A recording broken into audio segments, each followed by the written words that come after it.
Should I leave this on? Could have keyboard noises.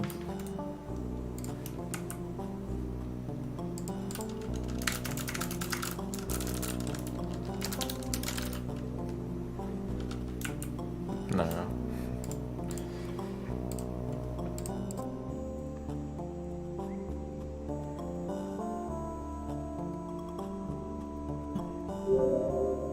Hello everyone. Welcome back. Robot bees. That reminds me, there was this random video that I saw. It's like scientists are making little robots to help with pollination because they're not enough like pollinators and stuff naturally. Like that's kind of sad. Like why are you making robots? Do what the insects do, but worse. Like just like help the insects, man. Help the pollinators. They already exist and they're already very good at what they do.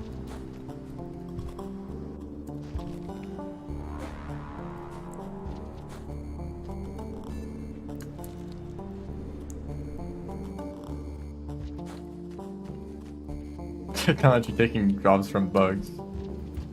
Oh, that was weird. Okay, none of that worked.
I don't think you should bring beehives to Moon. I don't think she'd like that.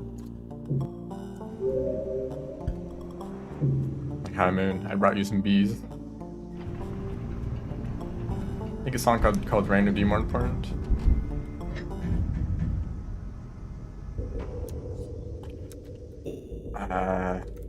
Okay, don't do that. Oh, because I did it wrong. Yeah, you can karma cache wrong. Nobody likes going to.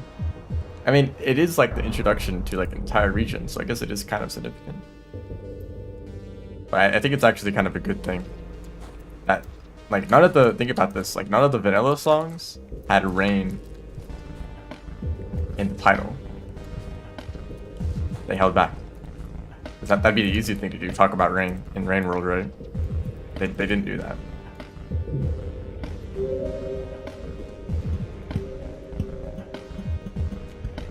Wait for farm race to see the dialogue and nothing happened. Tragic. Games like Undertale surprise me. Just how many things that they take into account.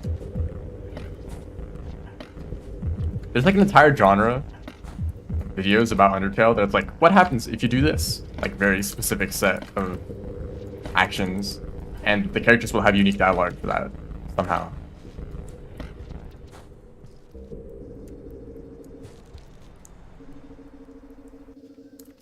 That's actually kind of what the whole game is about, like responding to the player's actions. Oh, we're in outskirts. Hades too. Hades is crazy. They have like a million lines of dialogue. Like not even an exaggeration. Okay, probably an exaggeration, but still. It's all voice acted too.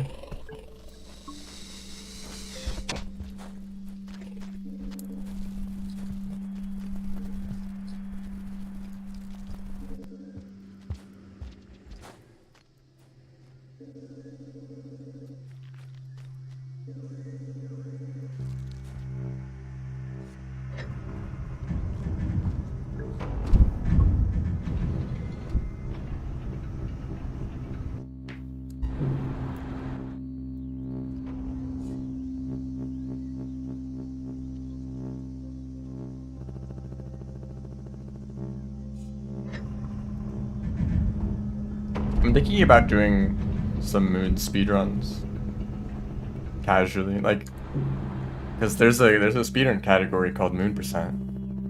You just visit Moon, and that's it. You just go to Moon. There's no other things that you have to do. You don't just bring any items or do anything beforehand, other than like get enough karma, you know, which is like level 3 I think. But I was thinking, like, why don't I just try that as other characters? And I think in some cases it wouldn't be that interesting. Like Gourmand starts in Shaded, so that'd be pretty short.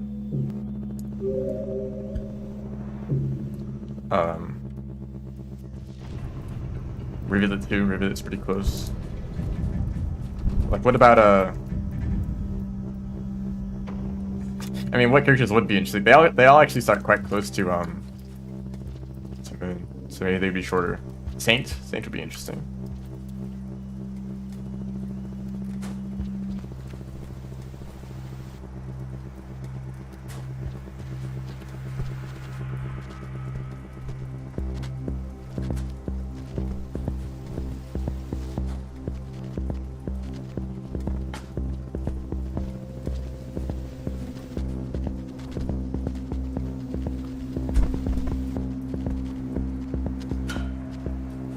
Yeah, I'll just keep going.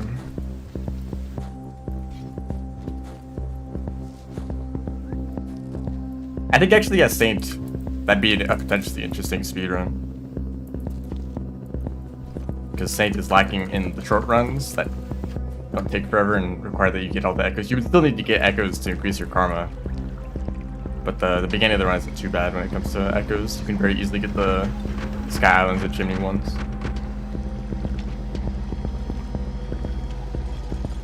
I mean, for Hunter it makes sense because that's like the objective. It would be a lot less interesting if you were like closer. The point is that you basically just got to the ability. Honestly, the campaign should start in Outer Expanse. More realistically.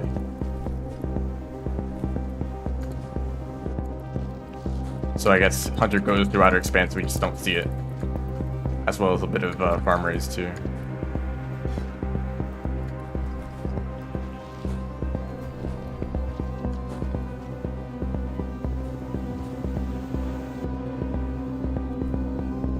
And then they could have kept going, like, what about the region before Outer Expanse, which is probably just more Outer Expanse, you know. The idea is that it kind of goes on for a long time.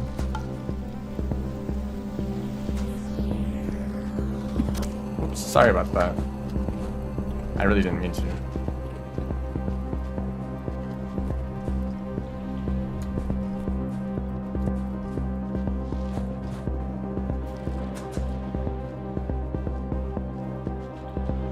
Not outskirts, a little shortcut. I mean, it seems a little bit out of the way. How do you know that jumping into some random pit would send you to outskirts? Like, seems like the difference of just taking a more direct path, you know.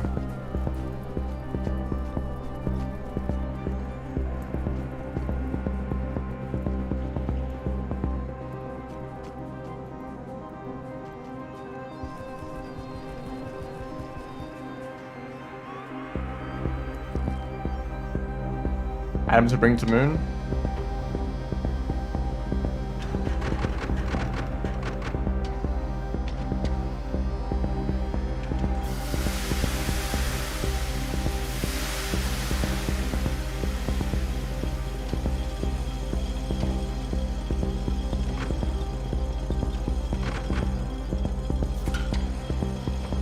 I don't know.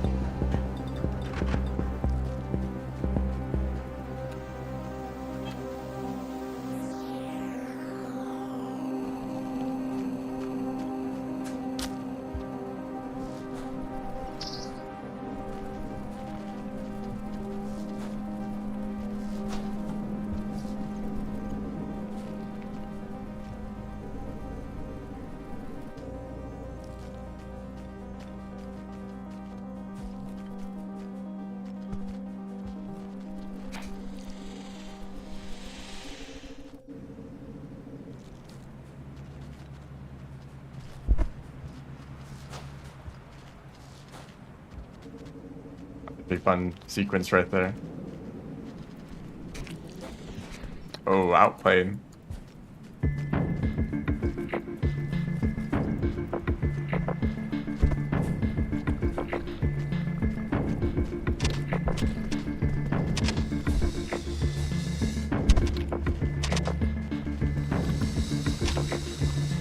Hunter is literally built different. That's so true.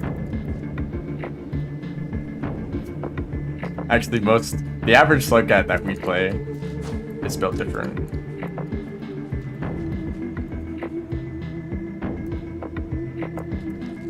Oh, that's bad.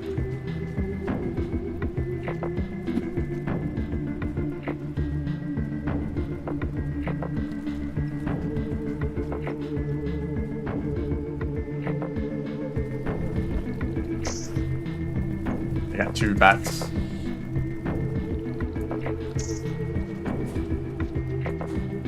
I thought I was gonna throw the bat.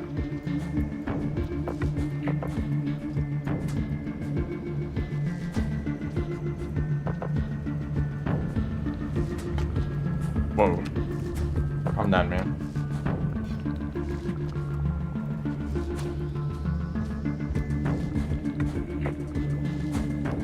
I've not warmed up at all. You can probably tell. Hello. Welcome to the stream.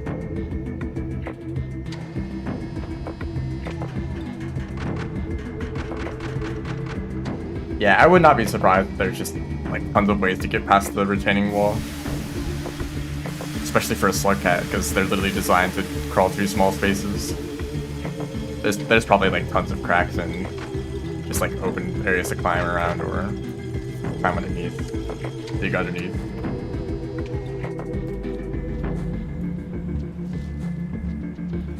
It's just that the obvious path that you try to take is blocked by the gate.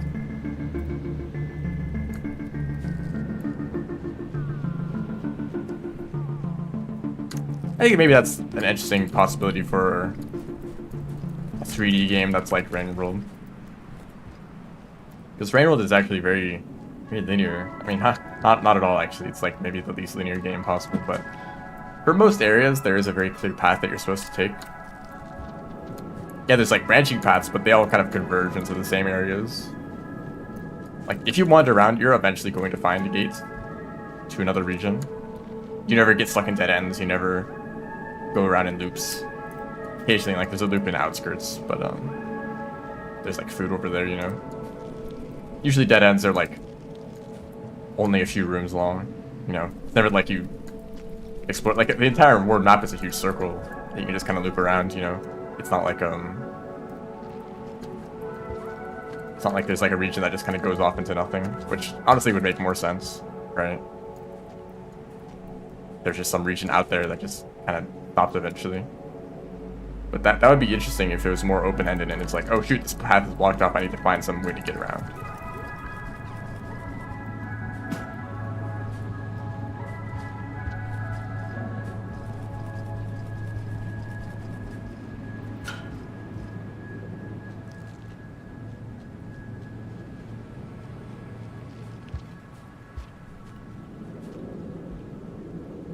Shout out to no creatures at all. Where am I going? I'm going to Pebbles. That's the goal. Well, actually, it's like halfway to the goal. The physics jump.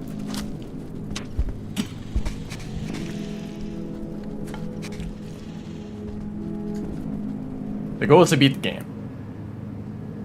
And to do that, I need to talk to Pebbles. Oh, wall pounds. That doesn't usually happen.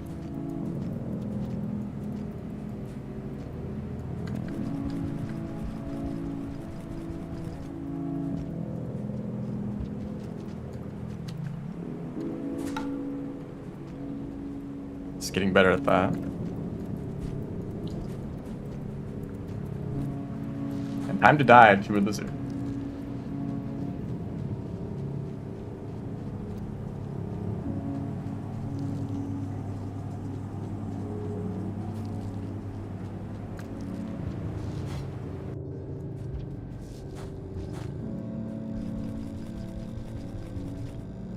Oops. Don't grab that pole. Alright.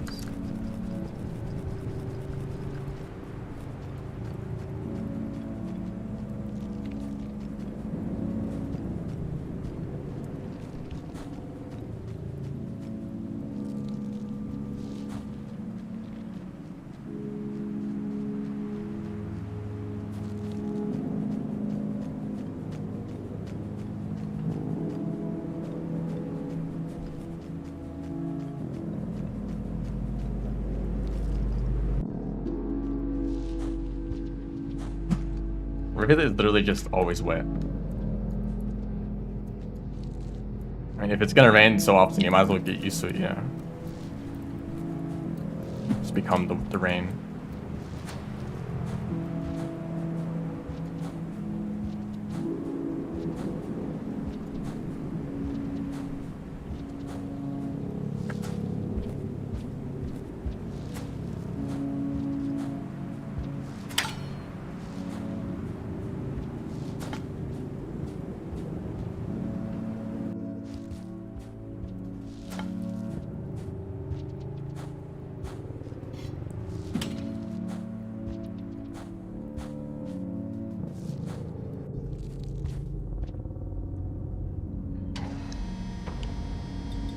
I can never imagine.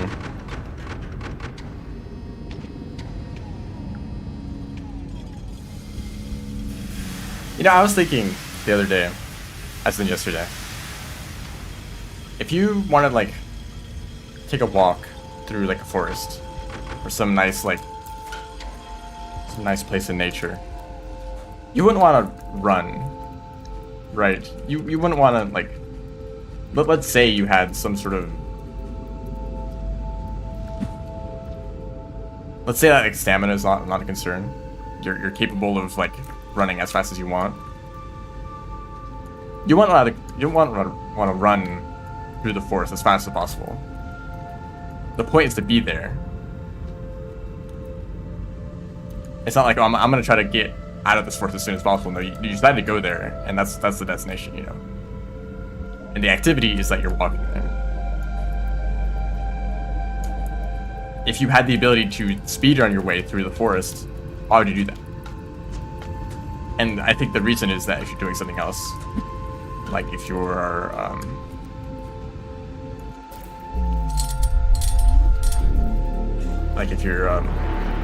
if the point is to do some sort of, like, more difficult activity, like riding a bike or running, or, like, basically putting more effort into it, then okay, that makes sense. But if your goal is like, okay, I'm gonna go to the forest and just, like, exist there, you don't want to run through it, right?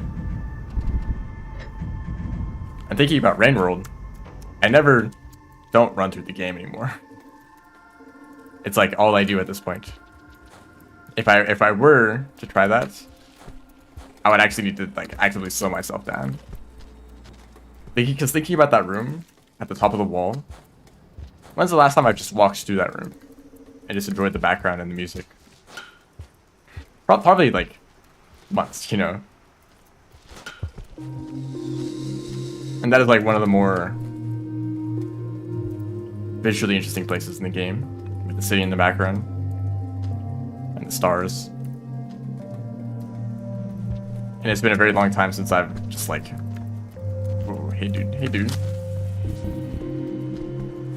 You know, I can't imagine myself not sprinting through that room as fast as possible, trying to use movement tech, extending slides, and AI hops, you know.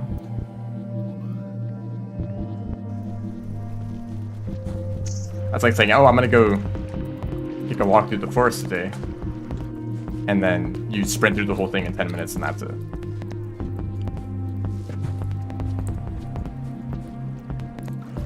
That'd be kind of strange. Load of audio, but I can't say it.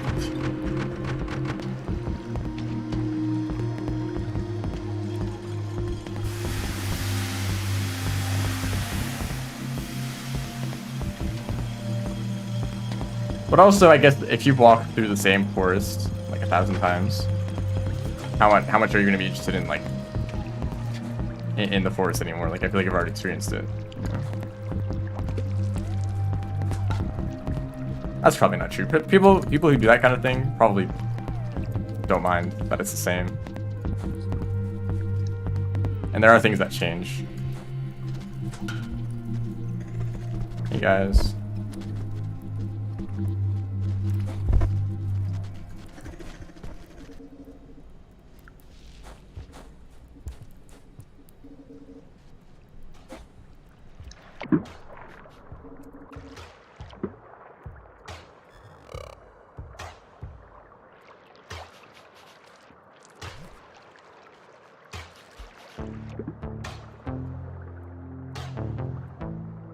Yeah, okay, that's a don't do that.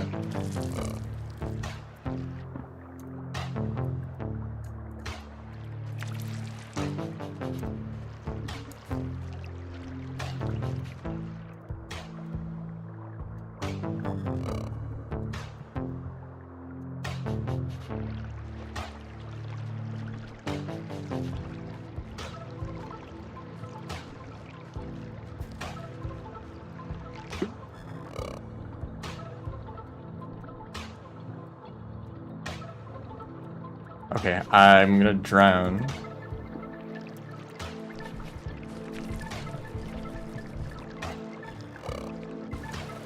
Okay, we're fine.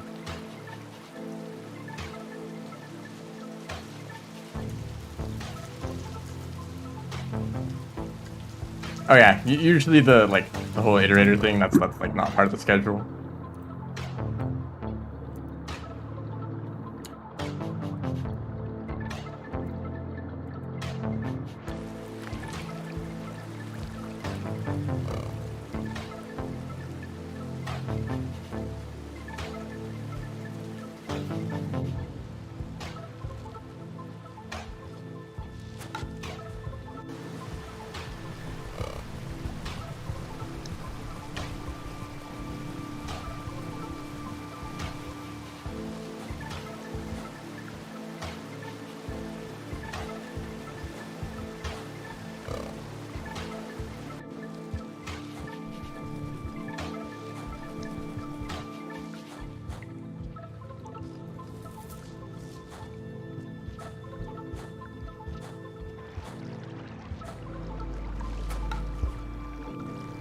Oh, okay, I'm sorry, but it's hard to tell when people like leave the stream.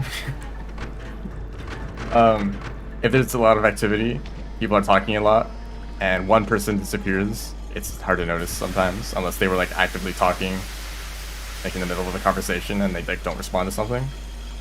But I mean, it happens. People like leave and join whenever they want.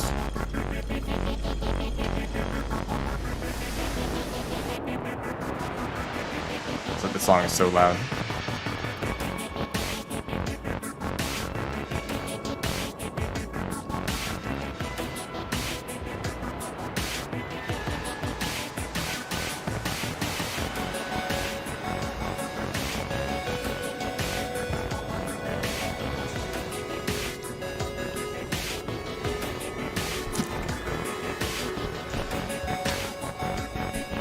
Nope, wrong one.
Ignite him. You.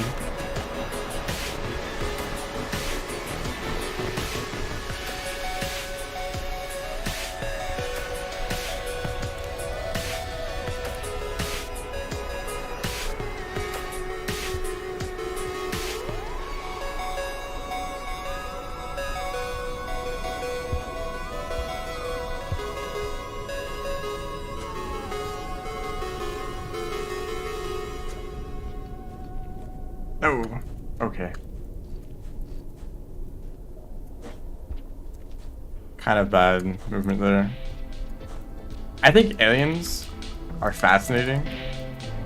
Not in like a sci-fi sense or any of that kind of thing. Like, okay, imagine if aliens show up, right? And they're not malicious, they're not like here to take over everything, right? And they're just curious, they're just like a bunch of scientists. Or maybe it's like robots, maybe robots show up and they're like, hey, we found life. Like, what is going on? What is up with this place? And they just like want to ask a bunch of questions, you know? Because they're also looking for like life on other planets. Wouldn't that be cool? I think that'd be fascinating.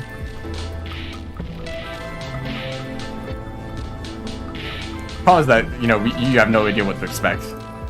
And if you try to communicate at all, it's like the things that we may think that are like common sense for humans may be like offensive to aliens. Like, you kind of want to be super careful with any amount of communication at all.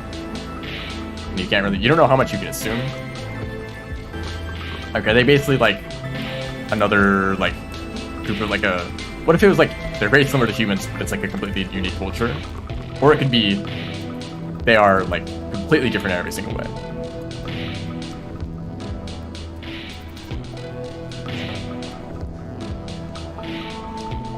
Like, think about all the animals in the ocean that are very intelligent, like dolphins or octopus and stuff. Like, think about that; those exist.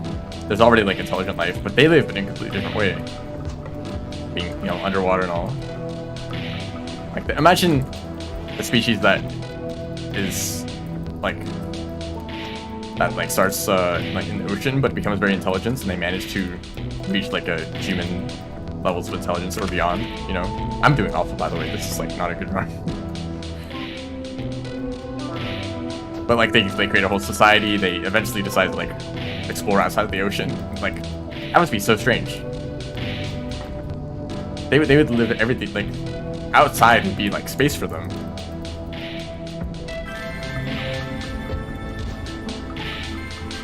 Because they're like exploring out of their normal habitat. Or like the ocean. Like we struggle to explore the ocean, right? But we find ways to do it.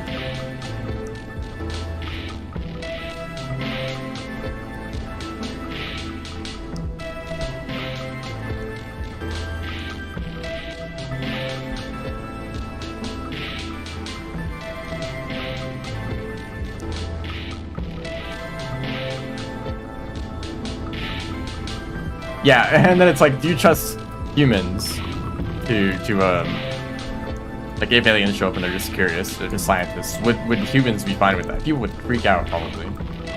Because everyone has all their own theories of what aliens are like. I feel like this is a thing that some people do without realizing, where they have some sort of idea about a concept, and the moment you mention that concept, they immediately just go to their idea of it, without really listening to what you have to say. Like AI, let's talk about AI. That AI would probably fall in that bucket, because a lot of people have strong feelings about AI. Either that it's amazing, or that it's like the bane of humanity. And if like, oh yeah, this thing uses AI, and they're like, what AI? That's awful. It's like, dude, like, I'm not talking about that kind of AI, I'm talking about this kind of AI, or maybe more accurately, like machine learning. It has a lot of interesting uses that aren't like, or horrible. A lot of them are horrible.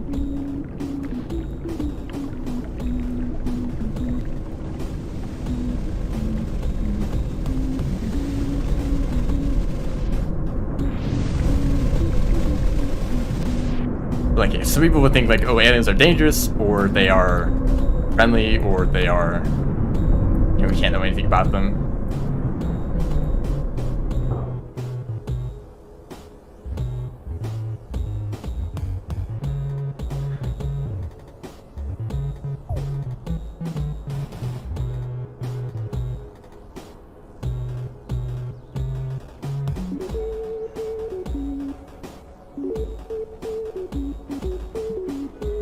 So people would get the news, hey, aliens are here, and then they would immediately come to some sort of conclusion based on their preconceived ideas of what aliens are, without like actually observing them and saying like, okay, what are they doing? Why are they here? What do they look like? What what they bring with them.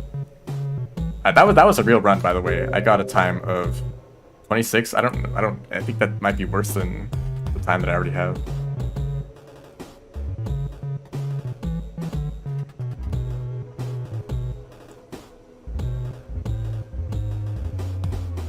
Oh, it is actually better. It's still 4th place. Still a 4th place time, but about 20 seconds faster than my previous time. So I guess that's nice.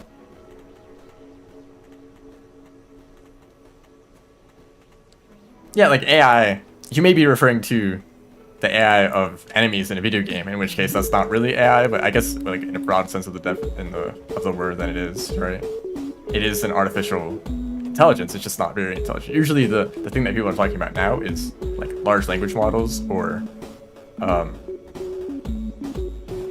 of AI that tries to replicate things that humans do, like language or art.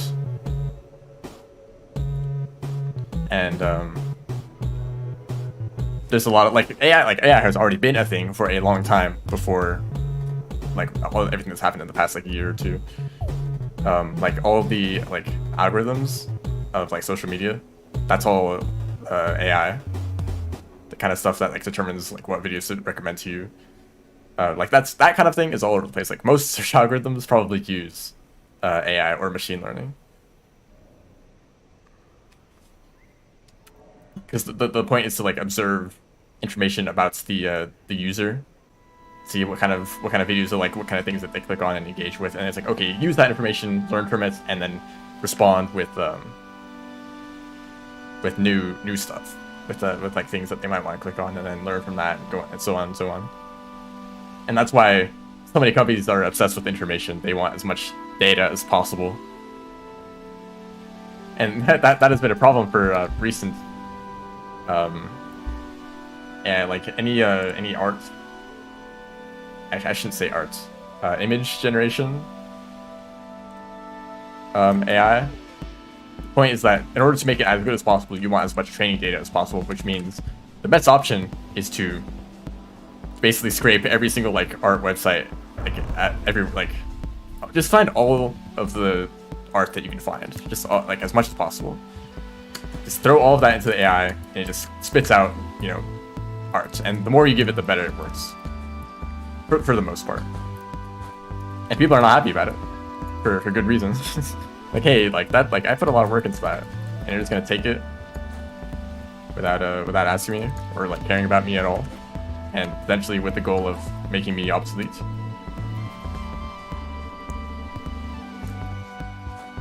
Not good enough at art for people to call it AI generated.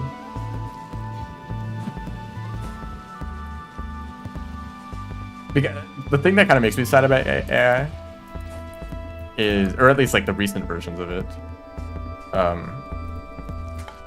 is this thing that I like to do where with every thing that has been created, every piece of art, everything that you can see for the most part that is in nature, it's made by a person, or by a machine that was made by a person, or you can go down the chain. But someone had to design it originally if it was mass produced, and if not, someone had to manually make this thing. I think that's crazy. So look at just some random go to some random website, and the UI design or some art in the background, that was all created by a person. But now you can't do that anymore. You can't do that in the same way.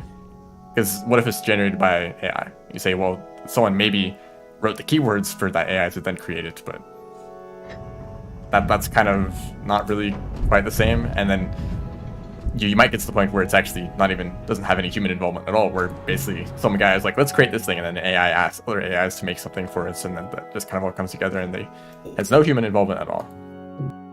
And so you look at this thing, and it's no human made this. Kind of feels empty. Maybe you can look at it objectively and say, okay, the quality is good, they follow all these art principles, whether the AI is aware of it or not. And you can say, okay, the quality of this is good, the resolution is high, whatever. But a person didn't make it.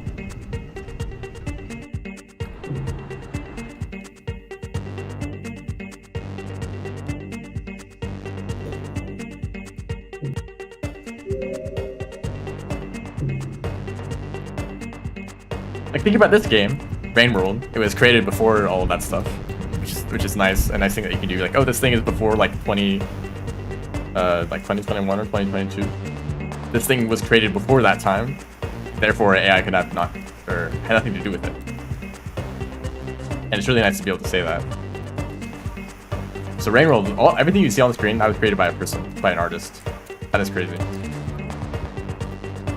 Not only to create the original assets, but then put them all together into a level.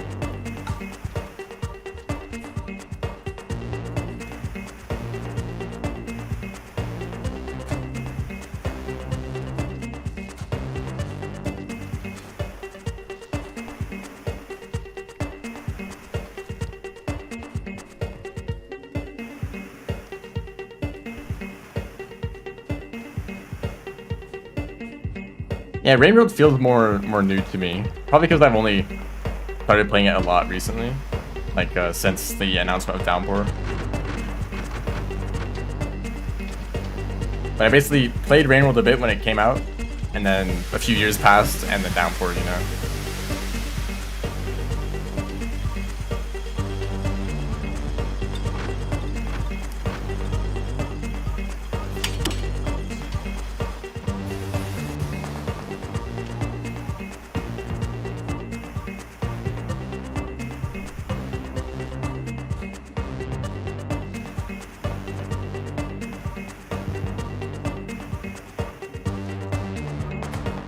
Oops, too fast. There we go. That's also too fast.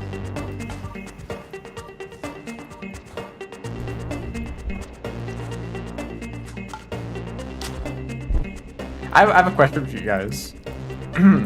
Is a low barrier of entry for creating something a good thing or a bad thing? Or something else?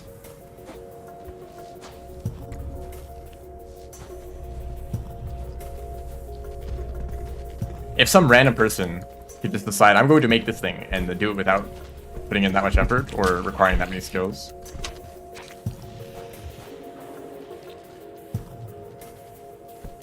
How do you feel about that?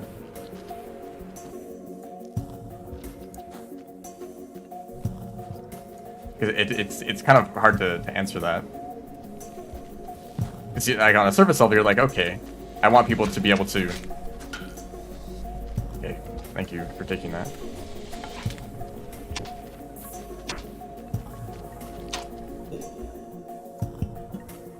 You're like, okay, the more people who can make art, the better. But what if it's such a low barrier of entry that anyone can do it, even people who aren't really passionate about it? Maybe that's the problem. It's like, I don't really like care too much, but like it's so easy, I might as well just do it. Or maybe it's like, I don't really care about art, but I might be able to make money from it, so I'm gonna do it because it's so easy and gives me some sort of benefit outside of the enjoyment of the art itself. That's also, I might have talked about this already. I kind of forget. I've talked about a lot of things. But there's a big difference in, like, that I've noticed in like artists where, or that depends on whether you care about the process of making art or the final product. And it's hard to have both. it's really hard to have both. If you care about the final product, it's like, I want this thing to exist. Well, if you don't enjoy actually the process of making it, it's going to be hard to get there. It's going to be hard to get to the endpoints that you want it to be at, right? I guess it's probably better to enjoy the process. Because then you just kind of like end up with some product just as a benefit. You'd be like, oh, I spent a bunch of time making this and now it's finished. Isn't that nice? I think I've ended up more in the side of the end product, which is sad because I haven't actually made any. so many ideas, yet none of them exist. It's a lot easier to make an idea than to make a product.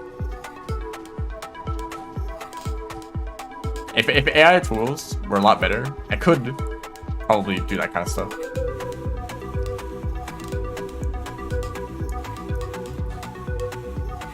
okay, I want to do this thing. Well, let me just type it into this AI, and here it is. Here's the thing that I want.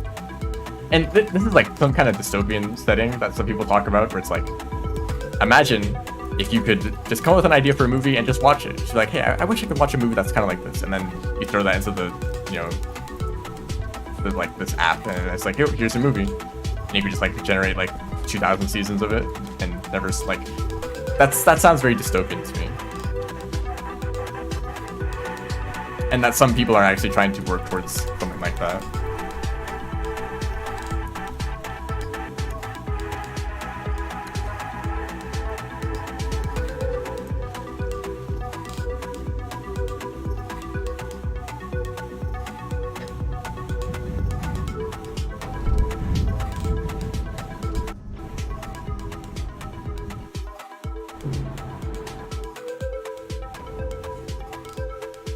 Like, think about all the like TV shows that have like gotten worse over time.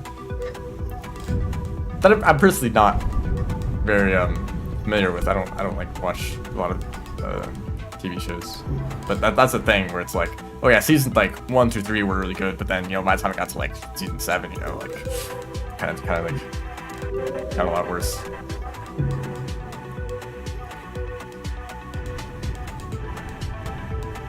Sometimes they go on for a very long time. It's like probably good. I mean, sometimes it's like, if it's really good, if the quality keeps up and it has like, it goes on for that long, it's like that's a good thing. It's like, oh, I can enjoy more of this thing that I like, and it's not gonna end. But like,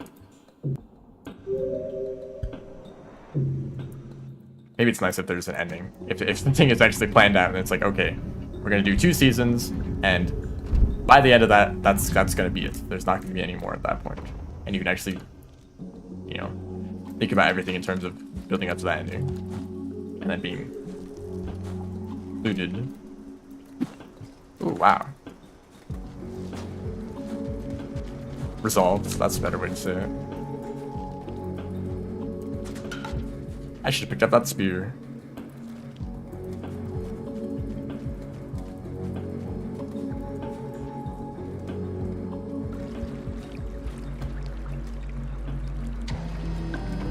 Pretty apocalyptic. Yeah, if you think about Thane's time.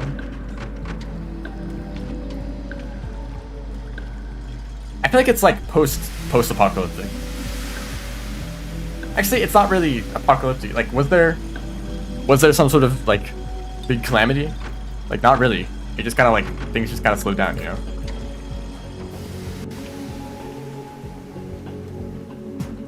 Like, the ancients did their thing, their whole society, and the iterators and all that, and then they just kind of disappeared.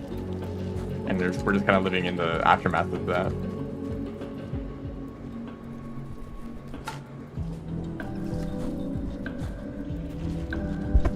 And for nature, it's probably a good thing that the ancients aren't in the way, and that there's all this new area to explore and environments to inhabit.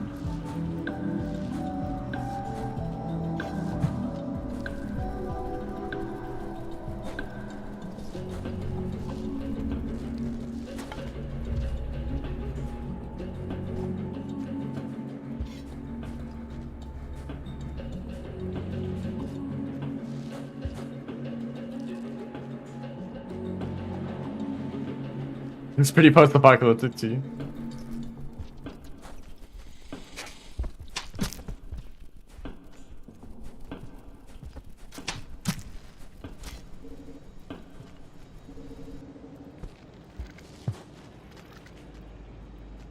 Was that a loser? I think so.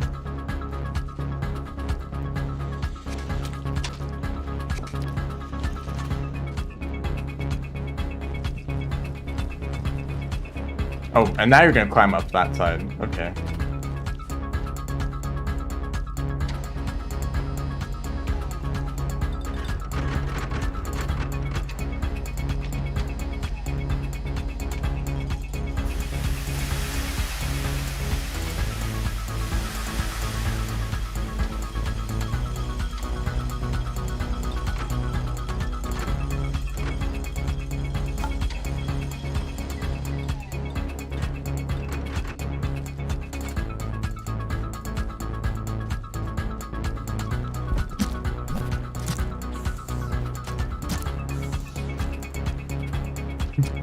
Vulture tech. Imagine if I got a mask. That's the real meta. Get a mask from a random vulture.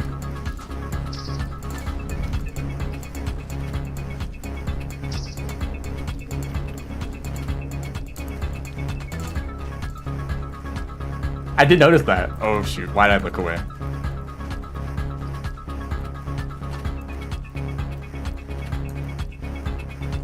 I did notice.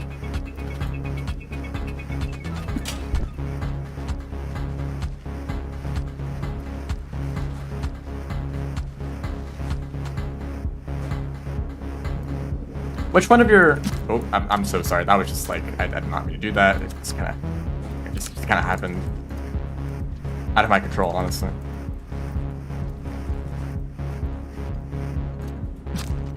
Oh, I'm so sorry. Dude, it keeps happening, you know. I don't know why.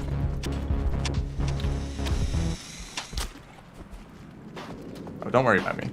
I'm not gonna hurt you.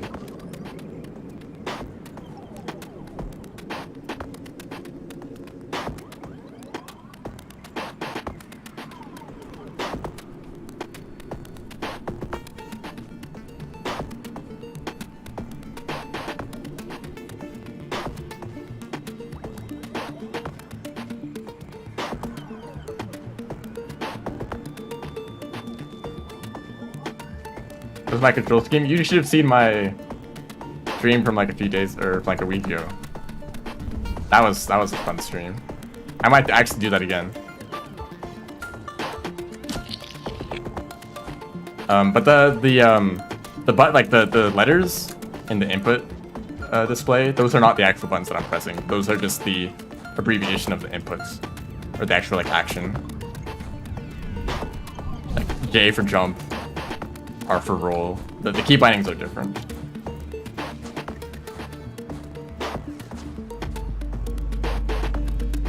But I did do a stream recently where I just randomized my controls and I beat the game with it. That was a lot of fun.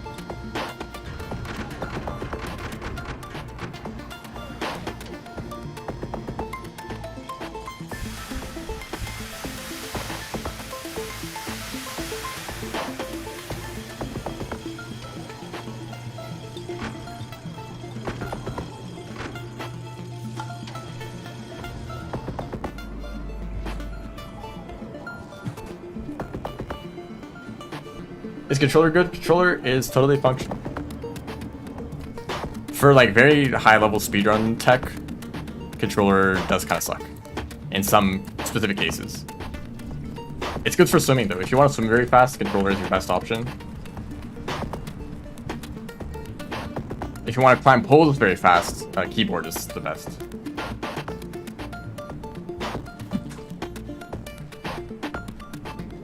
And we climb out of poles in this game, you may have noticed. It bothers me when games are like recommended that you use a controller. Those bother me a lot, because I pretty much always use keyboard. But when the game screams at you, like, please use a controller, just like, everything is designed around it, you know, you need to use it, and it's like, no. And then I'd have a perfectly fine time playing the game with keyboards.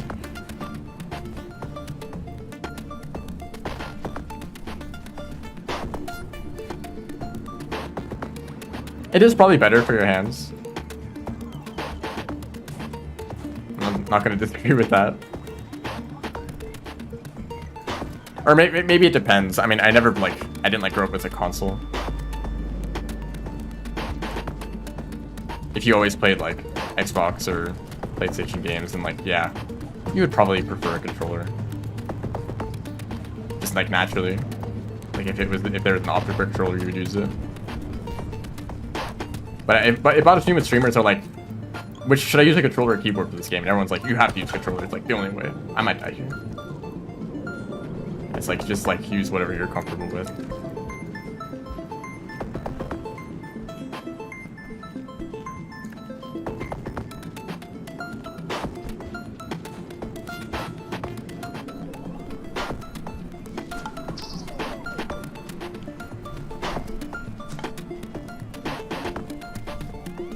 Do you like any more bat flies?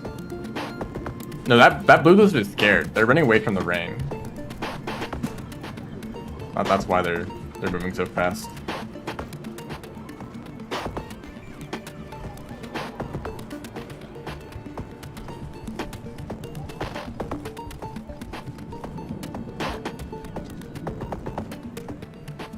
Yeah, I didn't get it. Oh, thank you.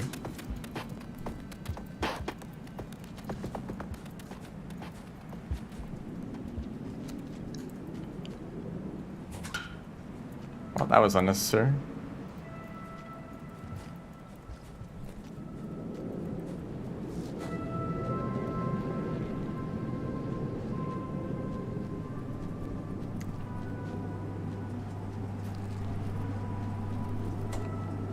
Yeah, using mouse really good. Like if I use like left and right mouse buttons to like do things in random, like throw or like pick up items, that'd be like really strange.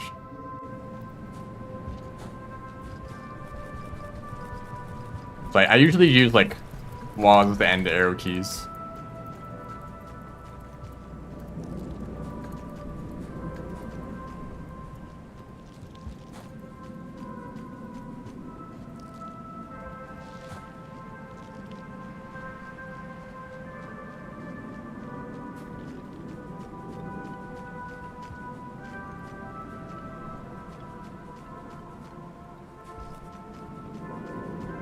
I don't have a spear. uh.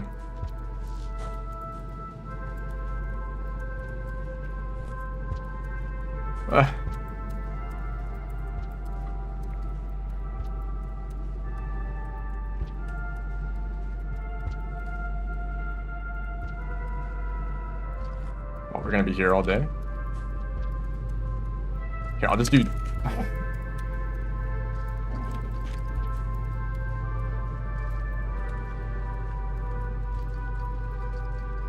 Oh, come on.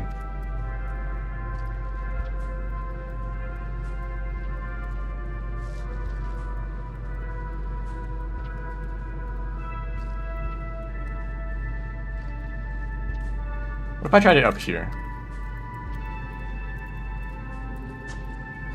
Yeah, I don't know. I can't do that. Shout out to anyone. That was not very good pace. There was a lot of problems. Shout out to anyone who could do vaults like consistently. You have a different brain.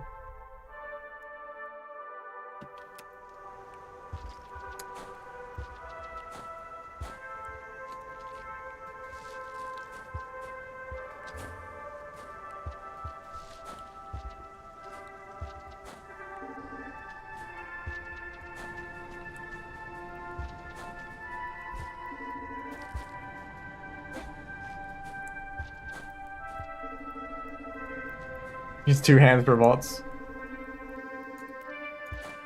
I am using 2 hands all the time.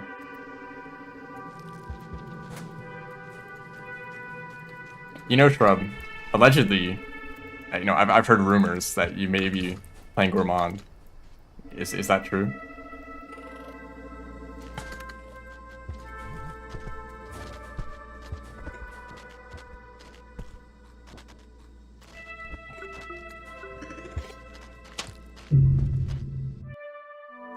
Gourmand is fun, for real. Geeks are the issue.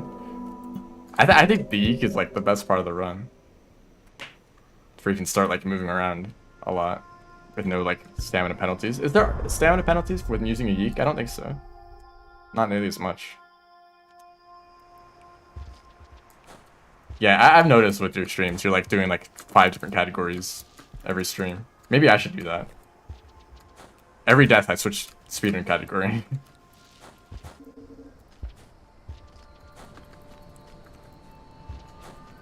Or just like create a list of every like category that I might do, and then just randomize the list. That's probably a better way to do it. Although you won't be able to like practice as much. You'd probably spend a lot of time practicing an individual category, and then only occasionally do attempts of it, so you don't get tired of it.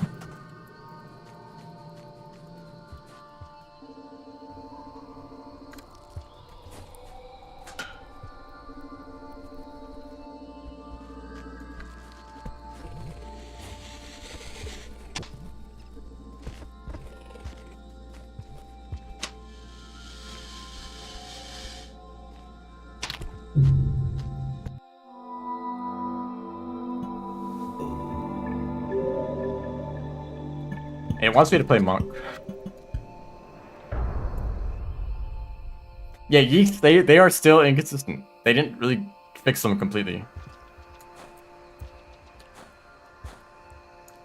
Like, compared, if you want to use, like, other creatures as a reference, dead fish always work. I mean, they're hard to grab in the first place, but they always do exactly what you want once you grab them. Grapple worms, they always work 100% consistently. If you press the jump button, they work, you know. Yeeks, or I guess, like, Squidcadus, they have their own stamina mechanic, but that's, like, you can figure out how the stamina works and control that, too. But if you pick up a yeek and you try to jump, will they jump with you? Maybe.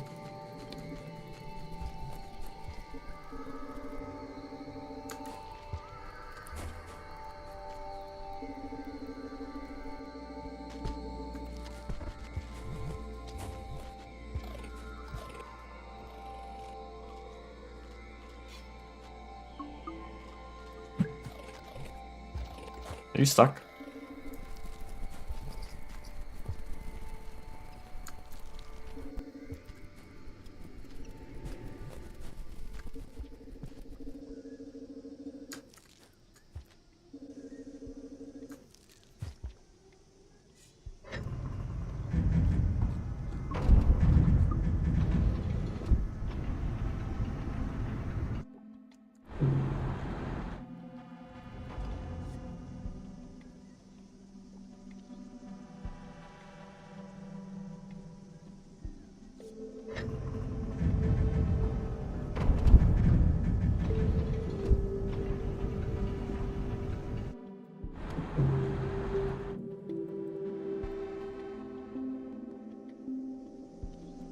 It doesn't sound like it'd be all that complicated, right? Like, if you're holding a yeek, your jumps are bigger. You know, in like a platformer game, you think that they would have that kind of stuff figured out, but in both versions of the yeeks, jumping has been inconsistent in different ways.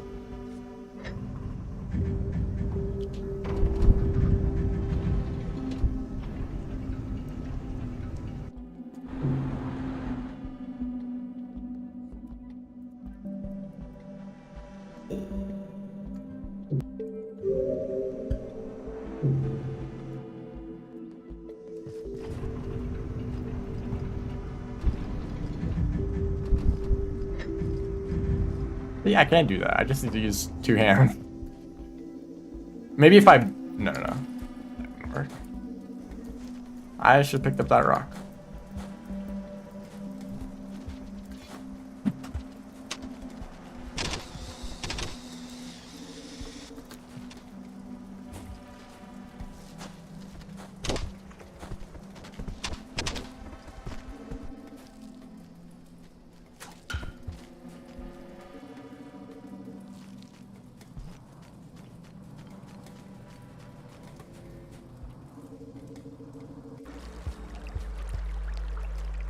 Holding yeek, then jump higher. Yeah, apparently. I mean, same with the lizards, you know. So if you have a rock and you get bit by a lizard, it's like just actually completely random what the outcome of that will be. Whether the lizard kills you instantly or whether the rock actually hits them or not. Or if you're like stuck in the terrain, so even if you do throw the rock and it should hit them, like it gets stuck on the terrain. Why did I do that? Why did I just do what I just did?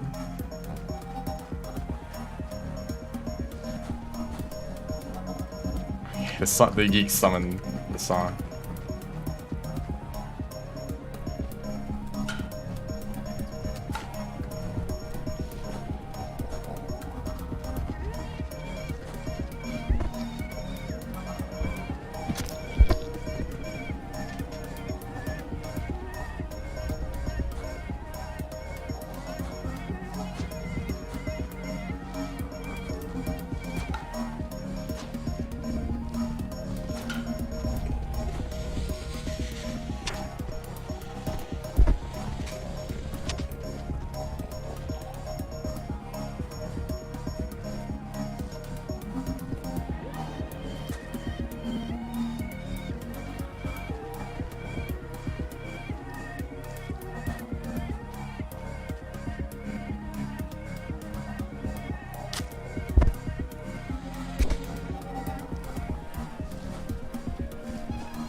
You know, I still get to figure out how wall bounces work.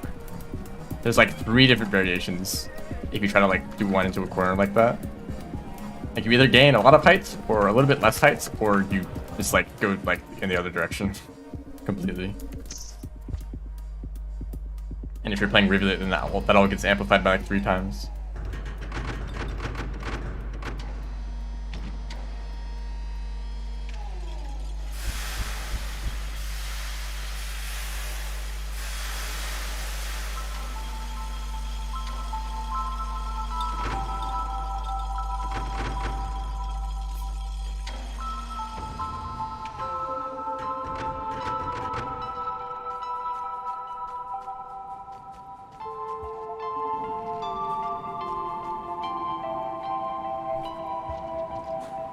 I hate that jump.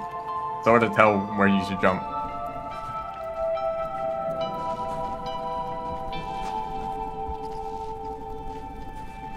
Hey guys. But this guy won't be a problem at all, definitely. Why don't you eat this batfly?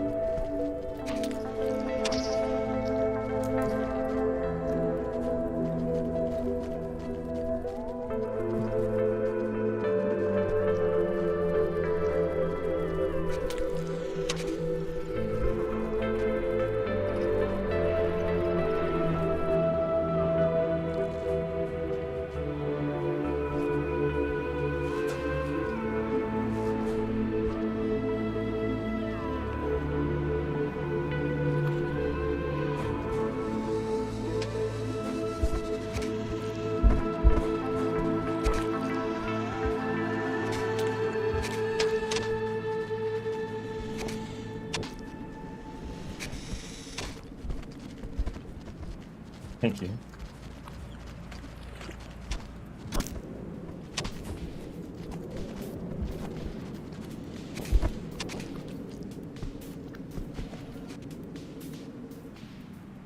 Least time lost in Chimney. Yeah, I did a great job avoiding all those lizards, and my reward is a time lost. Regardless. It might have been faster to die and then restart the run and get lucky on that attempt.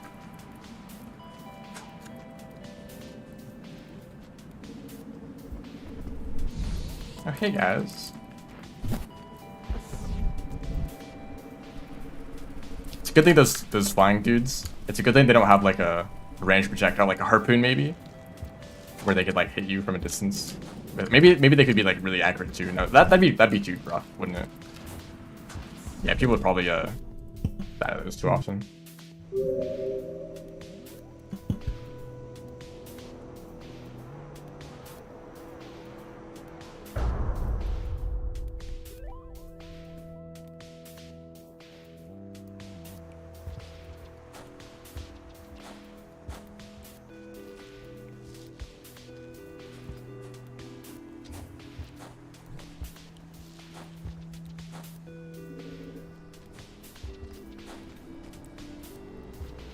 They really are. They're just a big wall. Maybe I should play Monk too. I mean, the Monk time is currently faster than the Survivor time, the record, which means technically there's more time to save for Survivor, but also the reason for that difference is because of the creatures.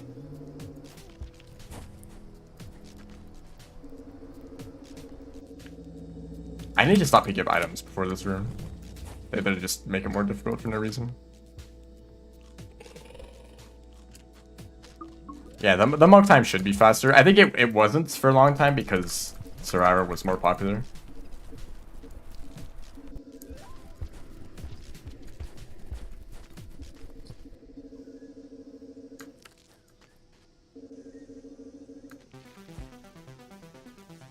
But Monk is probably just like a more fun character to speedrun, just in pretty much every case.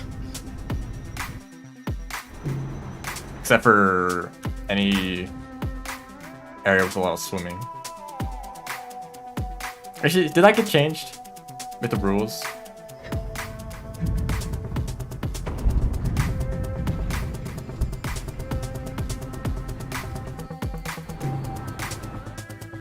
With the extended breath.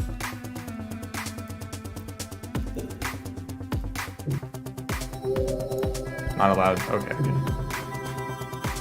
I know that there was some discussion about it.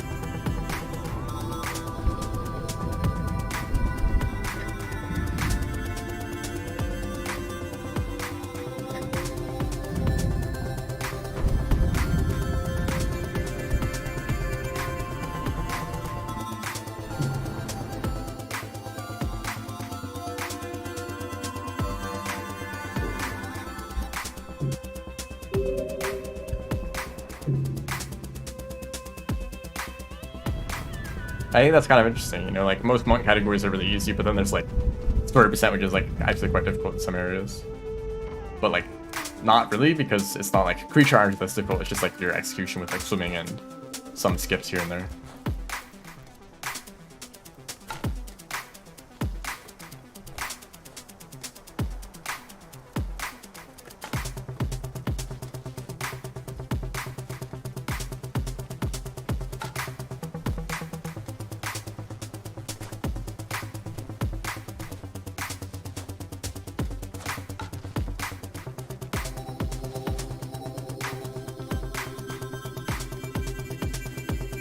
That's never going to work.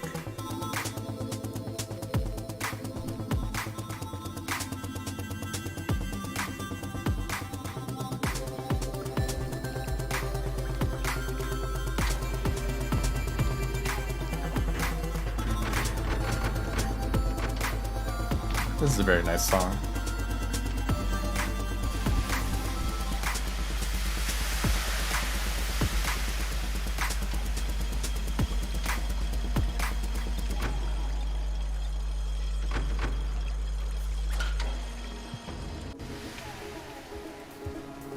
So is this.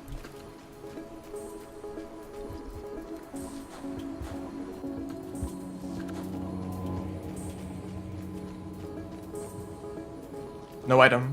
Tragic. I didn't even think that the wall pounce is like very fast. It maybe saves like a second. Oh, okay. You know, you might see that and think that I just made a really dumb decision there, but that could have actually worked out in a lot of scenarios. Because lizards are bouncy, you can just bounce off of them sometimes. Or if you hit the floor, you can do a roll pounce, which usually gets you out of there too. And sometimes the lizard is really dumb and they take a long time to react.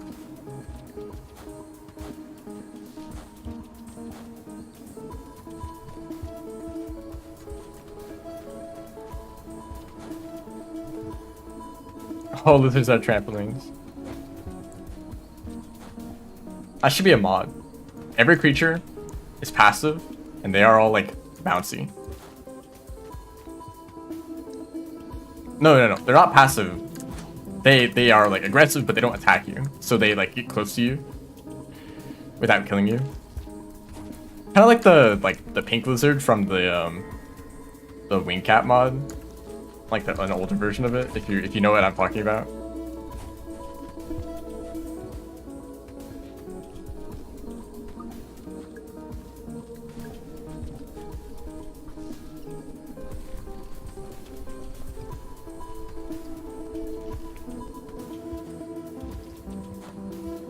You know, I was looking through some mods on the workshop, and I feel like none of them are interesting. I'm sorry, but I didn't really feel like I wanted to like play any of them. I don't know.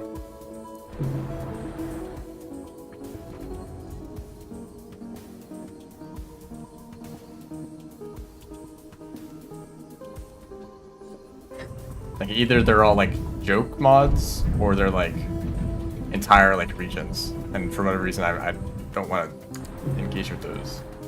I kind of like the simplicity of some of the older mods where it's like, here's a slug cat and there's some changes to the world too, but like have fun. And you just play the slug cat who is like slightly different than the other characters, you know. Maybe like standards are higher. Team Workshop tends to be a mistake. I think it's wonderful. If you know the game Rivals of Aether, it's like a platform fighter. It was it was a pretty cool game, you know, had a nice community. Actually, I don't know anything about the community, but tournaments were fun to watch. There's some very good players. But then they released workshop support, and it kind of blew up in popularity because people made some crazy characters. And the Rivals V through workshop is still very active, I think. I think you can play as a Slugcat too. But basically, it was an opportunity for people to play as like any character ever. Like there were like Pokemon and characters from all sorts of video games and like movies, or like meme characters too. Ronald McDonald, they were kind of a menace to the game and to the community.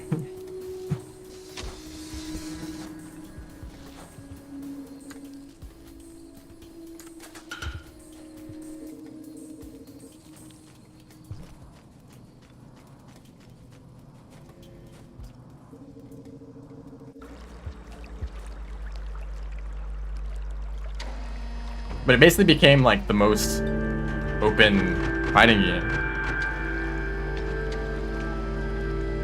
Because you could like play as any character. You would just like browse the workshop and just find the like craziest characters from like any game you could think of. YouTube is more consistent. Maybe that's Twitch being a problem.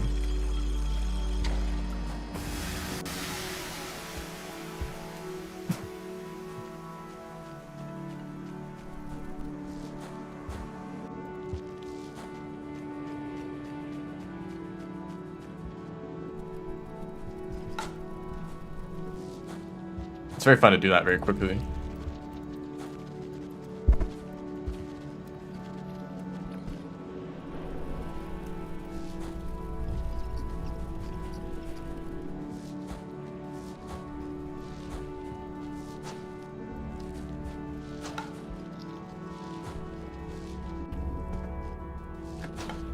I did that too early. Oh, you're a problem.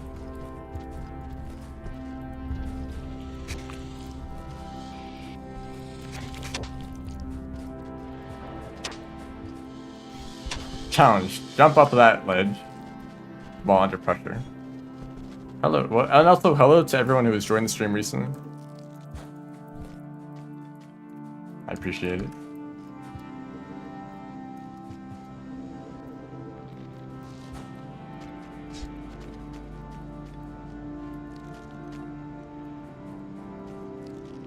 No, that was a bad one.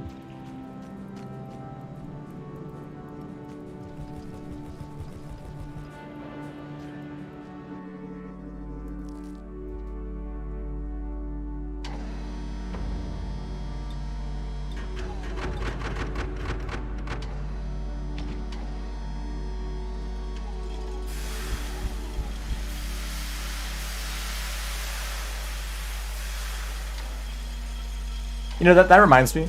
There's this game that I'd like to say that I'm working on, but in reality I'm not really working on it at all because it's very difficult. But it's a game that I've been thinking about for the past like 4 years, and it's kind of like Terraria. It's actually very similar to Terraria, except for a lot of it. Oh hi. But the similarity is mainly in the like build variety.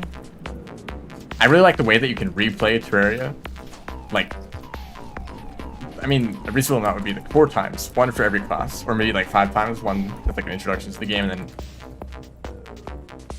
future playthroughs you limit what classes you can play as. But you can play with only melee weapons and have a completely different experience than if you play with only ranged weapons, or even if you want to be even more specific, only like swords or yo-yos or whatever. And that's like one of the best parts of the game, I think. So I wanted to make something that was similar to that, where it's like you can replay the whole game with an entirely different build, and you know, have a new experience with it, and finish the game and want to play it again to try out all the things that you couldn't try out on that other playthrough. You know, that was kind of the motivation for a lot of it. Hey guys, thank you. You just had to be in the right spot.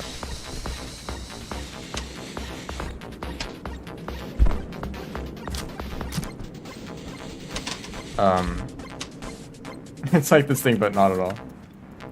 But I was thinking, how would I encourage people to try out new builds, right?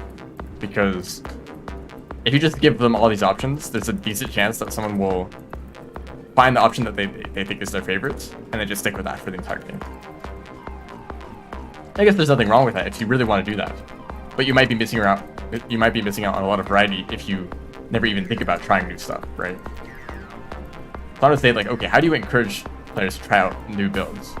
And I was thinking, let's design every area to have some sort of counter, where if you build a certain way, you are better at taking out that area. And so it's like, okay, if you want to go to this area, then you need to come up with some sort of unique build that is like good at countering it. But then, how do you know in advance what kind of build you need for an area that you haven't been to yet? That is a complicated question.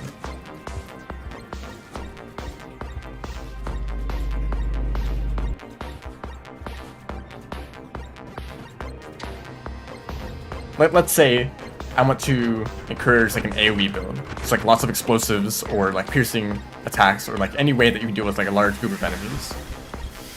So the area that would be like designed around this would have like swarms. Maybe it'd be like insects, right? So you have like big hives with like tons of like little like drones and workers and, you know, all these like alien like insect things.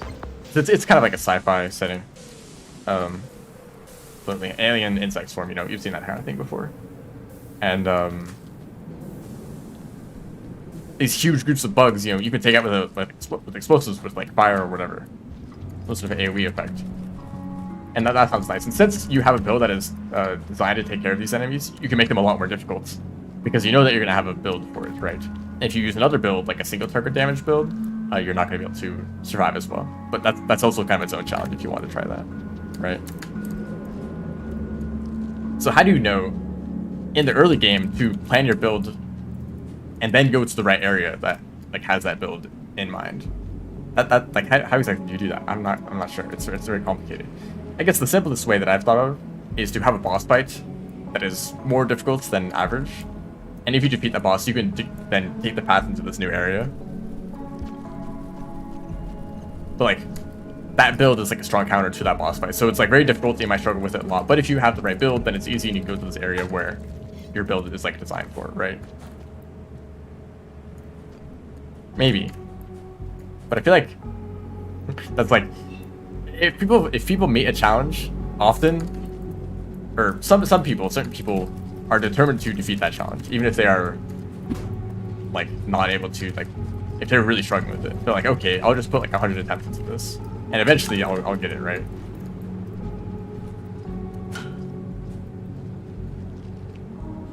Like maybe there's some optional side content where it's like a optional boss that is super difficult, meant for like really dedicated players to test their skills, right? What if some random casual player stumbles across this boss? It's not designed for them in mind.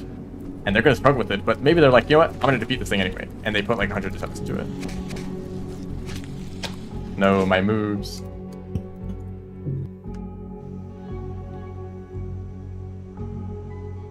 And rain world players will do this too. You know, if you accidentally go to like Sky Islands and it's super difficult and you die a whole lot, you might just like be determined like, okay, this is like the direction that I need to go to progress. I'm gonna just keep throwing myself into this until I get lucky, right? Even if it's like really difficult and they keep dying and they have to farm karma, and they could just turn around if they wanted to. You know, sometimes they'll just think this is the only way to go. They'll kind of like tunnel vision on this new region and think like, okay, this is the path that I need to take to continue the game. So of course I have to get past it, even if it's way too difficult.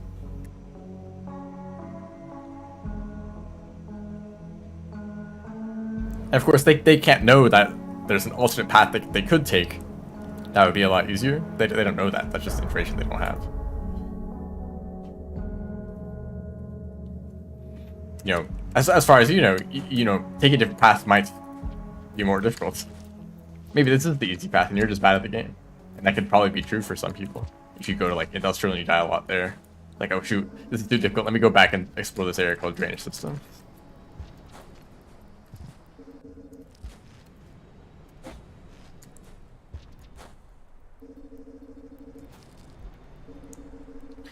I think another idea I had for this problem for my game is to give the player items that work with the build in the area where that item is useful.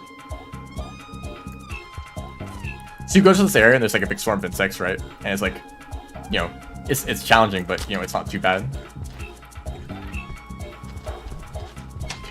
Dude. And then as a reward for defeating that area, you get an upgrade that like buffs explosive damage by 50%. And it's like, okay, I should use some explosive weapons because I have this very powerful upgrade. And then you go to the next area with even stronger like insect swarms, right? But now you're prepared for it because you have the strong explosive weapons. And also, the game does exist. I've developed some of it, but it's like kind of in like a very unfinished state. My biggest difficulty as a game dev is putting everything together into like one cohesive game experience. Like I've independently made a system for the player, for controlling the player, for upgrading your like stats. Actually, no, that's a separate system. So the player like movement and like shooting and stuff, that is its own thing. But I have separately created the system for leveling up and like upgrading your stats. And I've also separately created a system for like enemies and the way that they work. And I've also separately created a system for generating the like maps and the area that you explore and fight enemies in. Ow.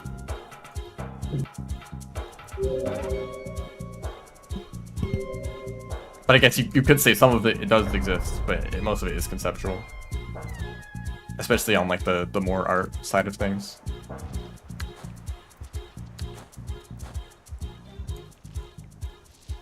And it's kind of sad. I don't know. It's like...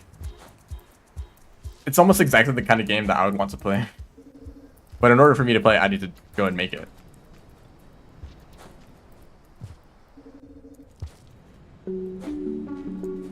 This is going back to the thing where it's like... Do you enjoy the process of making the arts or the end product more? It's like, I think for this game, it's like, I would rather just have the game exist. Like, oh hey, this new game exists, and it's exactly what I wanted it to be.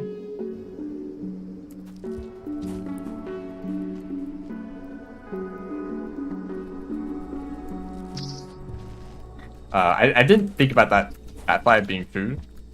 I was like, oh, batfly, get rid of it. But I could have just eaten the batfly.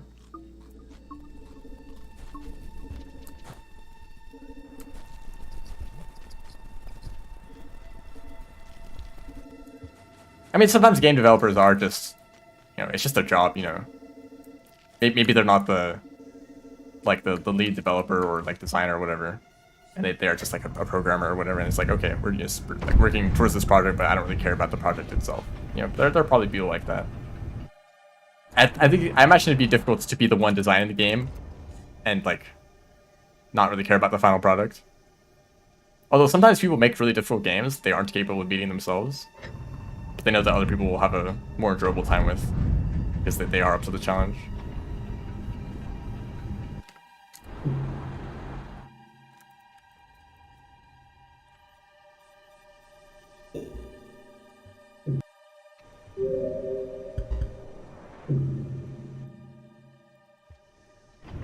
But also it's like, if you spend like years developing a game, do you even want to play it at that point? Because you've already tested it and like played it for like bug testing or just other testing purposes so much already. It's like, do you want to play the game casually? You've already like spent so much of your life like drowning in this game.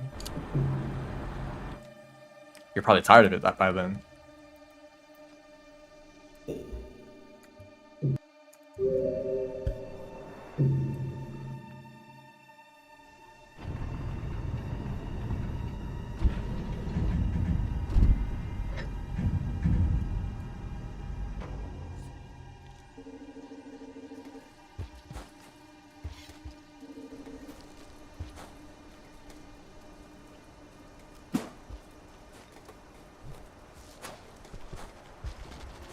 But that has always been like kind of a background project. It's hard to focus on it for a long period of time. So usually I get distracted and I go and make something else. I'm actually working on something more recently, I guess. I think I talked about it a little bit.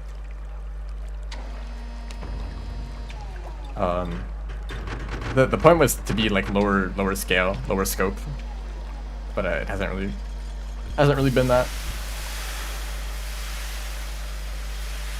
I always have this problem of like, here is like some design question, and there's like 10 answers, and I don't know which answer is the best one. And obviously, actually the correct answer is do all of them, and then test it and see which one you like the most in like actually playing the game.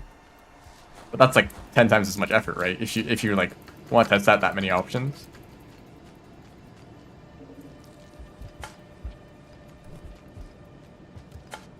Hey.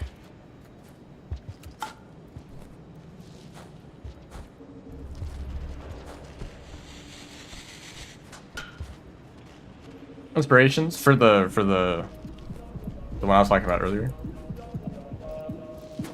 Literally everything. It's hard to say that it's inspired by one specific like game, because it's really just an amalgamation of all the other games that I've played and like ideas that I've gotten from them. Thank you, Lizard.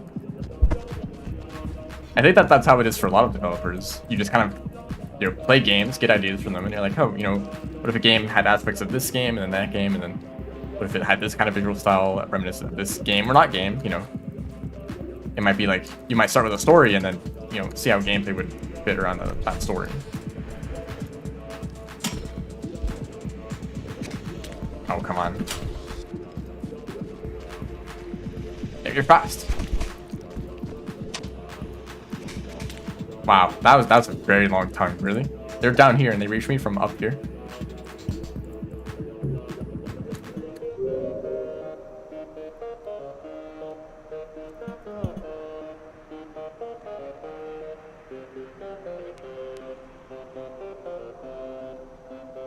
But I did mention Terraria. That's probably a big one.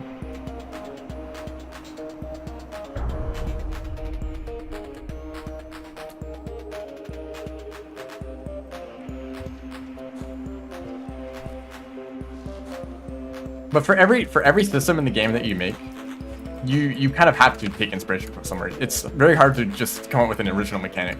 Although actually, I think there are a decent amount of original mechanics in this game. It's kind of a bullet hell too,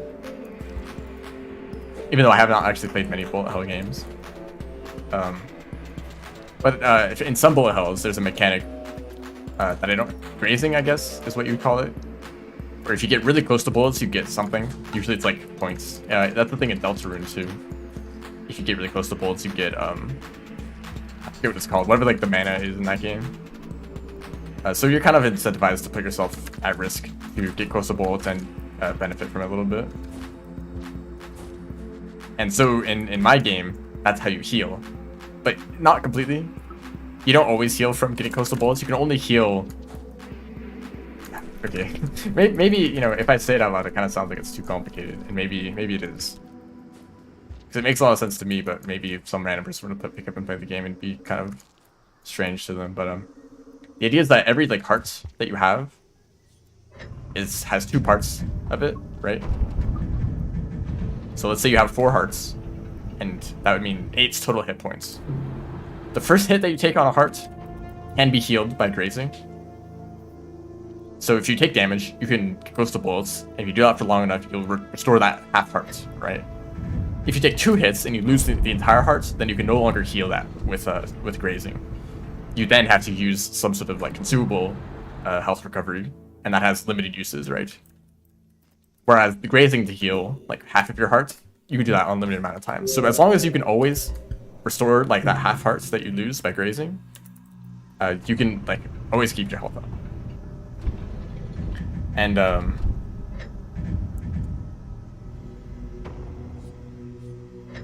I think that was an interesting mechanic, because if you're very good at dodging and you only take hits occasionally, you should reasonably restore the hits that you take. So you're actually quite tanky.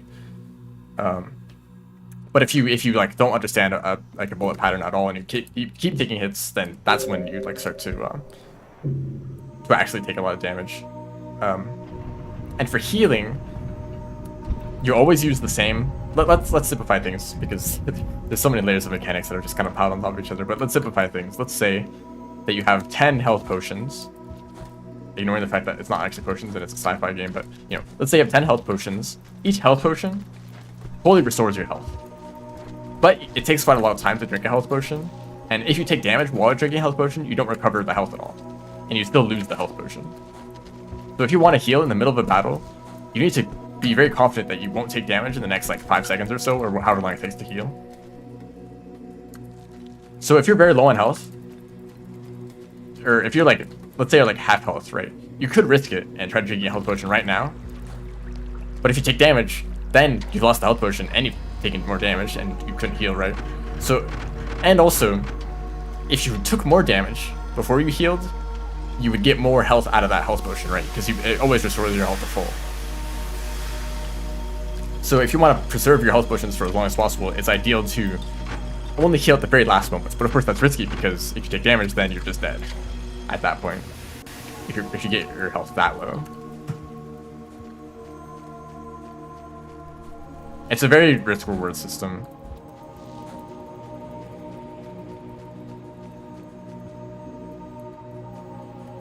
Like getting close to bullets to heal, and then like wanting to like lose as much health as possible before healing.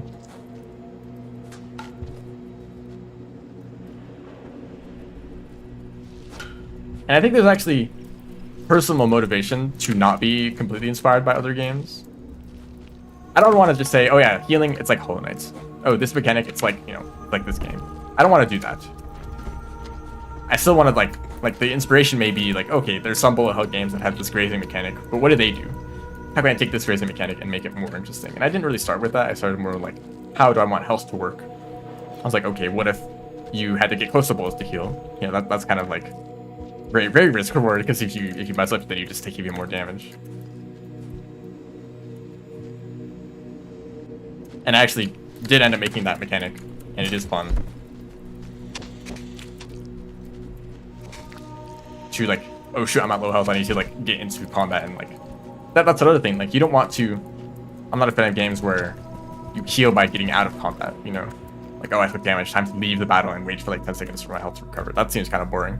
I'd rather you be like, oh I'm at low health, I need to get in to recover that health still.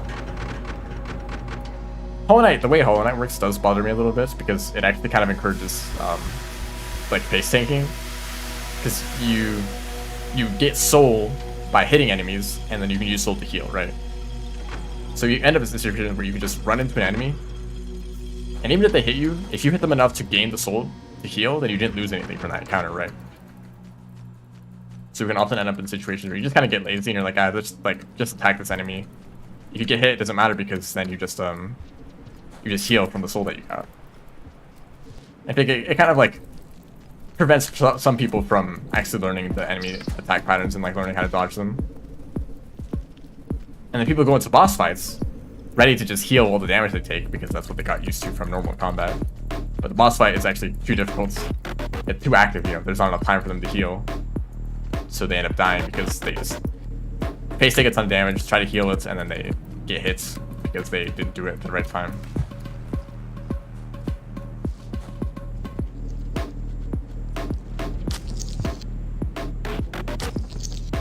You're in a bad spot.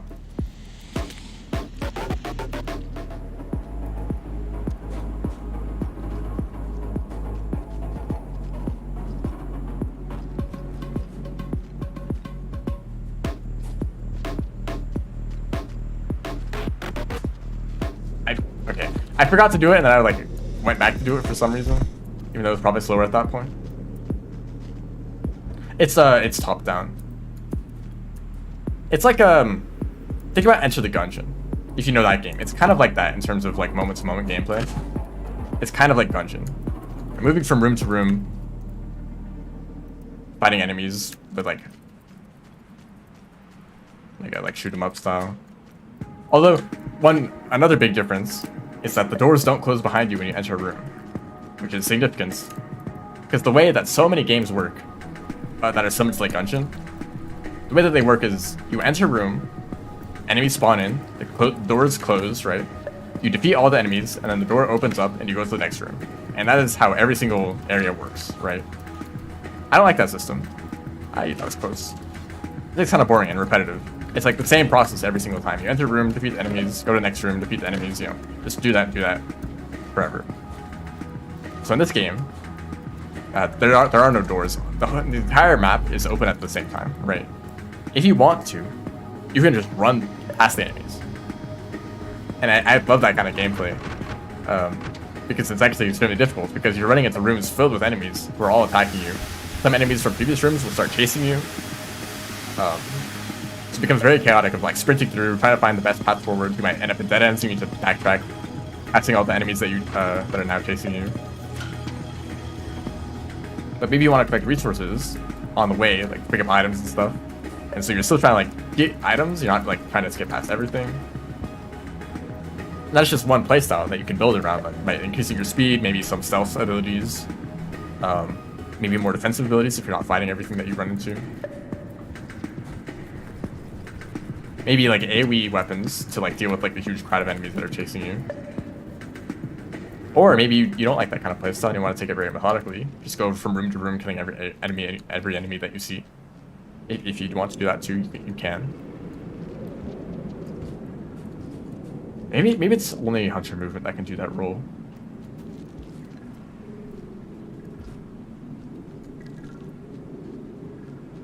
There is a problem with that idea though. The reason games lock the doors behind you is because it's to force you to fight. If that doesn't happen, you can end up in situations where you slowly creep into a room, aggro this enemy, kill them, find the next enemy. You know, you basically fight one enemy at a time, and that can actually be very slow and tedious. But also like efficient, right? Because you're only ever fighting one enemy at a time. You're not really putting yourself at risk. And that is always unfortunate when the best or safest option is also the most boring.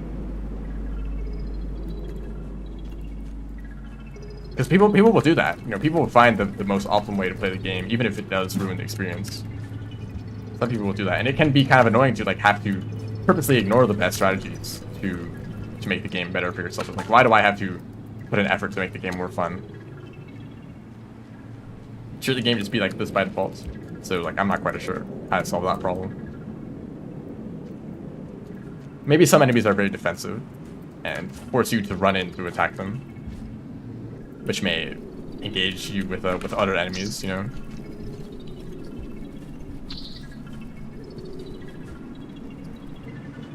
It is not a roguelike. That is another big difference. It used to be a roguelike. There was like a roguelike phase of development. But I realized that I like long-term progression. But it's kind of like Terraria. Like, Terraria is a roguelike in the sense that you play the game, you beat it, and then you start a new run, and it's random, right? Terraria is not a roguelike, of course. But that was a big inspiration. Like, how can I make playing the game, like, how can I make replaying the game as enjoyable as possible? By kind of designing it like a roguelike. By making random elements and having a lot of build variety. But a problem that I've had with roguelikes is that sometimes they're just random. They're maybe too random, you know? You go into run and it's just like completely random what items you'll get, whether you get a good build or not. You might just get unlucky, get all the bad items, and you just kind of have a miserable run. You never really got what you needed. And if you want to use a specific build, like if there's a combination of items that you really want to try out, well, it's just totally random whether you get those items or not. And that also is what makes it exciting, you know? Maybe the randomness, you never know what's gonna happen, you know? It's unpredictable. That's like kind of the appeal of roguelikes too, at the same time.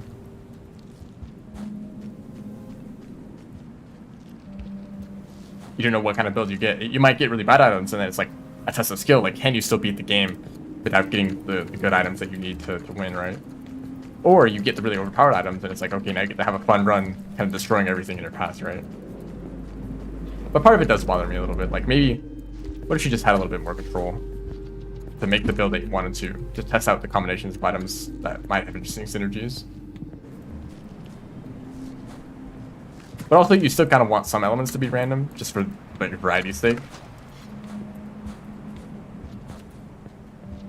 Because if you're going to be replaying the game a lot, you might just get to the point where you just like memorize the map, and you can kind of streamline things. Maybe that's a good thing. It probably is in a lot of cases, but also, I think it's more fun to have it random, because then you just need to like learn basic skills that are applicable in many different scenarios. Wow, I'm bad.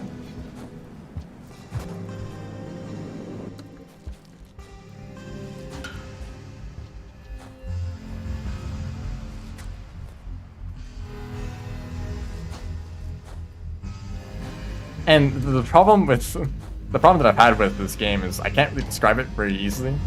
It has so many different layers of complexity and like differences from other games. I find it hard to like categorize it into like simple genres. It's kind of like this, but also like this, but instead of that, it's like this. And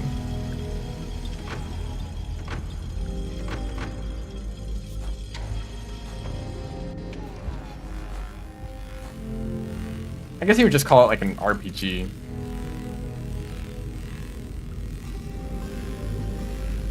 I like to think about it like a long-term roguelike. It's not like doing one run that might take like 30 minutes or like an hour. It's like one run might take like several hours, and there's also no permadeath, so that's not really roguelike anymore, is it? Does it have a story yet? I don't like dialogue or human characters,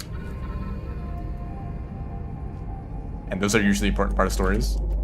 So I'm trying to come up with a story sort of that is like more environmental, more like what is happening in the world around me.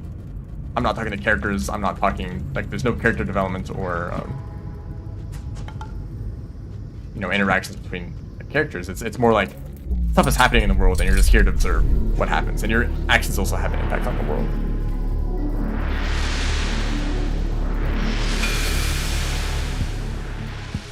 It's also kind of meta. It's maybe also inspired by Undertale, as in your actions have consequences. I mean, I think it's something that makes me very excited.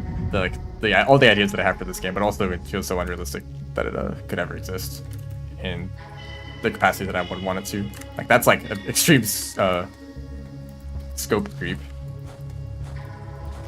I keep coming up with ideas for it that I'm not really capable of making.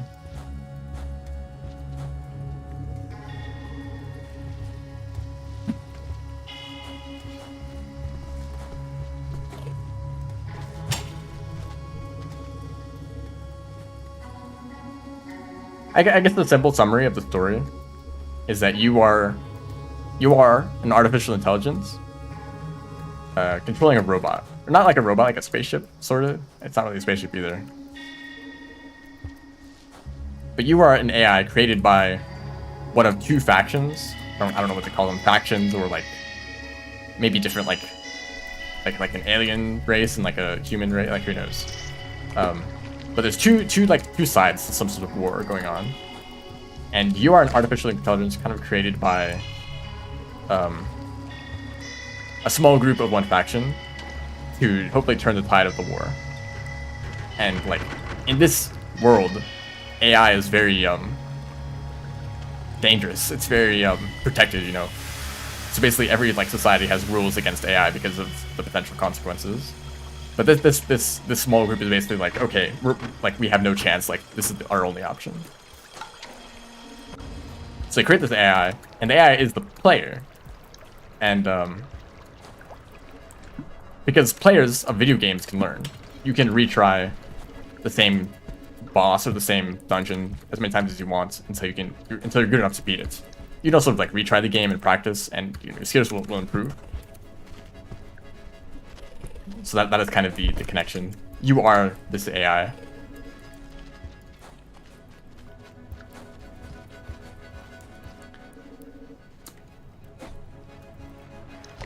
Hey, dude. And basically it's very simple at first. Your objective is to like travel around to like different it's like very like sci-fi setting, so it's all in space because it's cool. Come to different like space stations or like outposts on planets and such, and you basically have a very simple objective to like just like maybe destroy a few like key locations and prevent like the progress of the enemy. But ultimately, you can make your own decisions, and those decisions may go against your own faction if you desire. And that is going back to the whole like danger of AI, which is this is kind of like an overblown example. Like AI is not going to take over the world probably. There are plenty of other problems with AI in reality, but for this game, you know, AI is potentially dangerous. Because you are capable of learning and improving and getting stronger.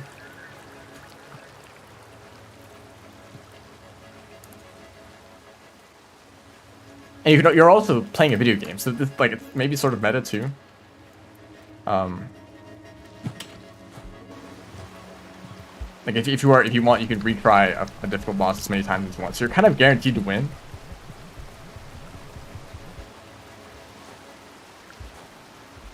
I think that there may also be like some time travel elements too. If you want to add to the complexity.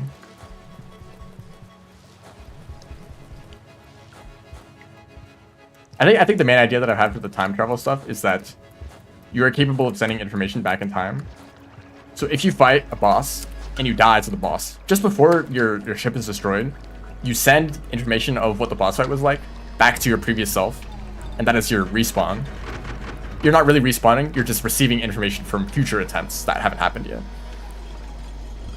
And that is because the player is improving. You did fight the boss and you did learn from it, and you are retrying with that past experience. So technically, this AI, this ship, can't actually die.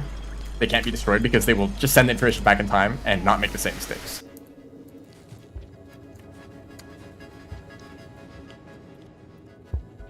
I forgot to do the thing.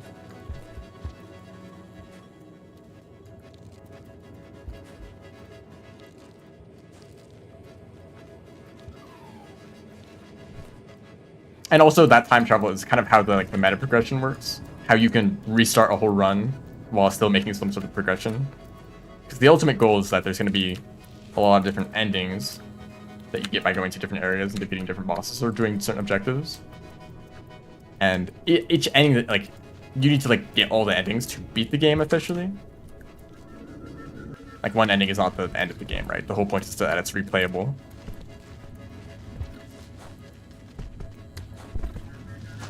So, being an ending sends information back in time that culminates in some sort of ending. I haven't really determined all of that. Sounds similar to another game? It might. It may, in fact, be.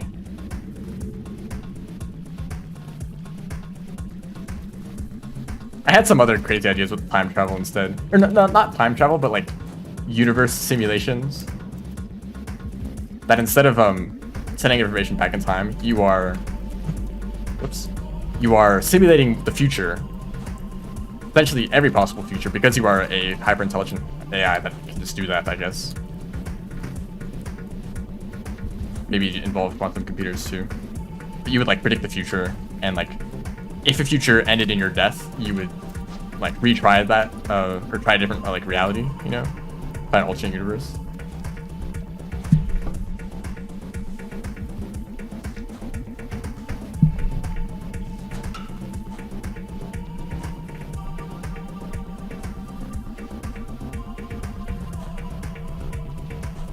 But there were some really complicated ideas there, both story-wise and also gameplay mechanic-wise. That could be a little bit of a hassle to try to explain that.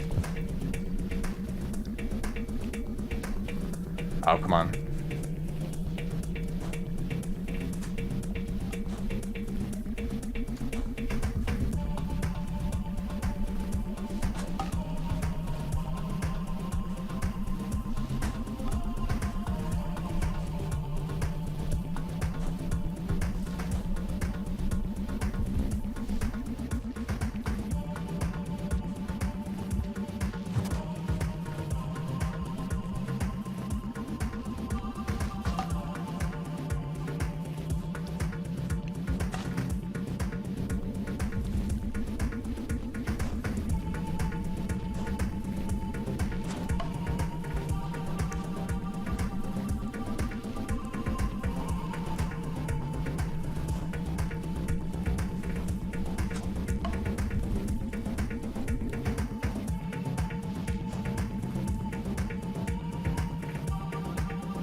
Oh.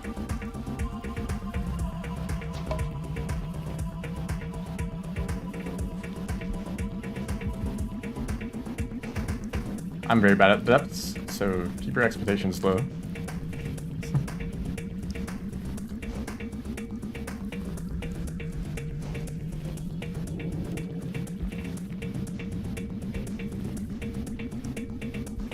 Case in point.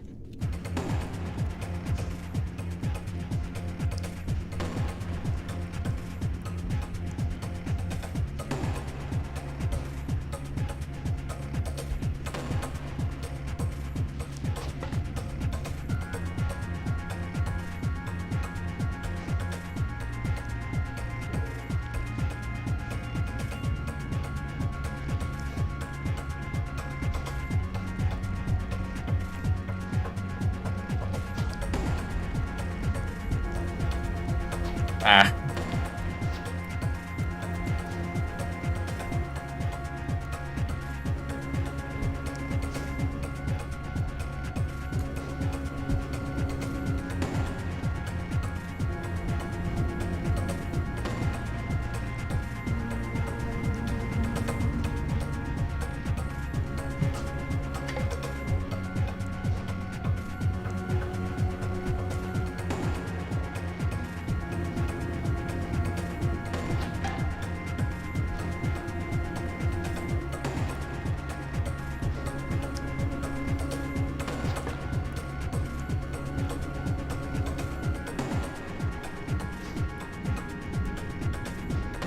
Really?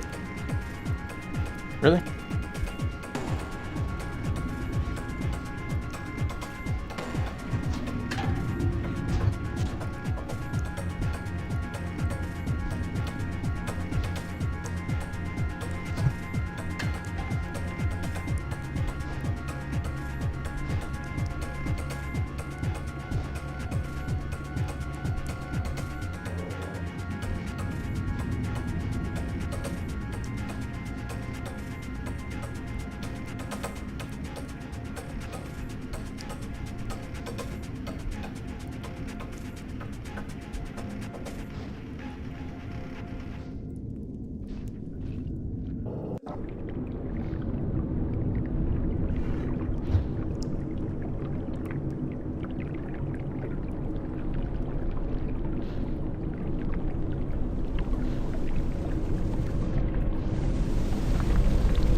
Just need to practice depth with it. That's a nice way to say that the depth was horrible. I made like every possible mistake. Oh, that is actually a good time.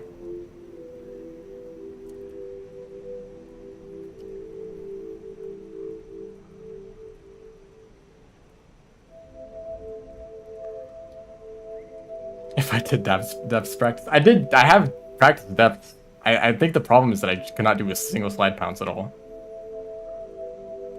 All the places where I would do a slide pounce, I tried and it didn't work. Because like, there may be places where like, if you get one slide pounce, you can chain it into a roll and then another roll and then jump here and, you know.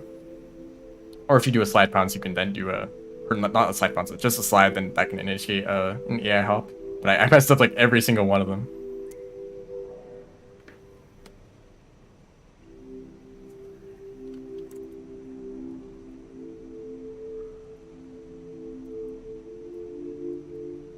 Oh, do the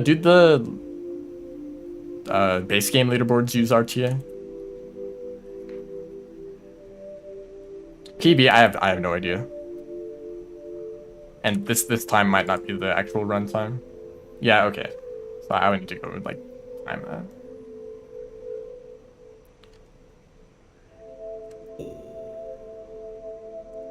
Also, this is not in-game music.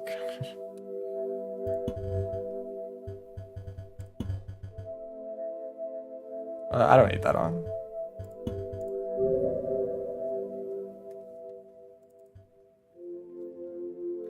Sometimes I like do a lot better when I'm talking about something completely unrelated. Or I notice this even when I'm not like streaming or talking at all. If I'm doing something very difficult, sometimes I'm distracted and I'm thinking about something completely different and unrelated. But I'm still like performing very well at the like thing that I'm trying to do. Sometimes it actually makes it easier to concentrate. I'm not quite sure. It's kind of strange. Oh yeah, but the idea of escaping the void sea, most of it was possible, but escaping filtration system after it flooded was like very difficult. You would probably need to like prepare a bunch of like bubbleweed in advance to like chain together in the dark. I guess you would have a neuron glow too. That'd make it easier.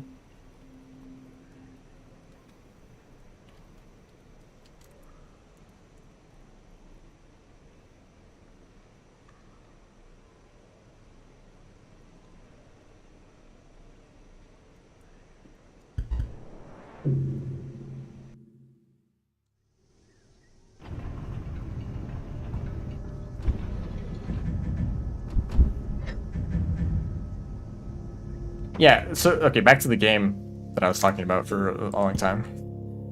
But I don't want there to be any dialogue. The idea is that you are just this, like, this robot, this AI, and you don't really interact with anything. And things just kind of happen. There's sort of like a timeline of events. And this timeline just happens regardless of your actions. But some of your actions do change the timeline in the future. So let's say that there's some area, some space station that you go to that would be one of the main areas of the game. Where you'd fight through enemies, you'd defeat a boss, so on and so on. But that area is destroyed at some point in the timeline. And so, if you get there before that point, then you can play the area as normal. But if you try to go to that area after that point in the timeline, then that area is destroyed. You just can't access it at all. And if you just happen to be in that area when it is destroyed, then you get to experience everything blowing up. And I think that is very fun because you might like observe by like which areas you can access. Where do I want to go? Hold up.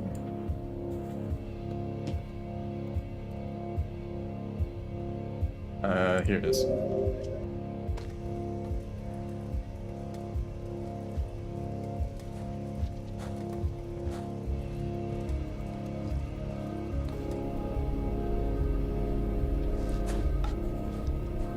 But you could like observe and see like, oh, hey, sometimes this area like disappears suddenly. And you might like figure out the timeline. You might be like, okay, at this time this area gets destroyed, so let's go there. And then you go there and there's this like sequence where just everything gets destroyed. And you would like be able to predict that, or you just happen to stumble into this area at that time and everything gets destroyed. But then on future playthroughs, you would notice, hey, this area gets destroyed at this time. Isn't that interesting? And you can observe, and maybe there's other like actions. Like, say one space station is like a factory for like weapons, right? And if you destroy that factory, then some enemies won't have access to weapons, or maybe because you destroy the weapons factory, they will have to construct a new factory that will actually end up creating stronger weapons. So you actually incidentally ended up making the enemies stronger because you went and destroyed the weapons factory. Just like stuff like that all over the place. How much development is there left in the game? Like several years. None of that stuff. None of the stuff I'm talking about is actually exists at all. It's just all in my head.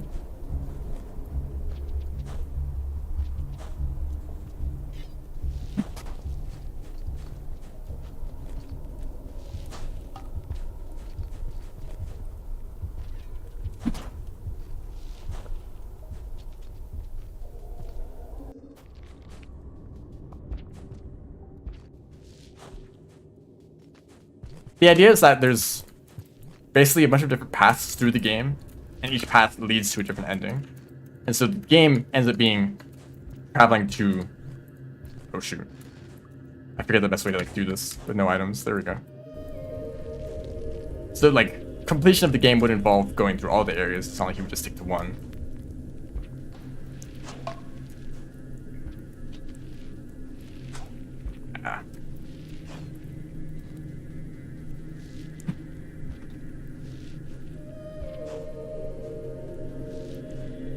Okay, you want to press down before jump, right? If you do a slide bounce, you press down and then jump. Why am I like not doing that?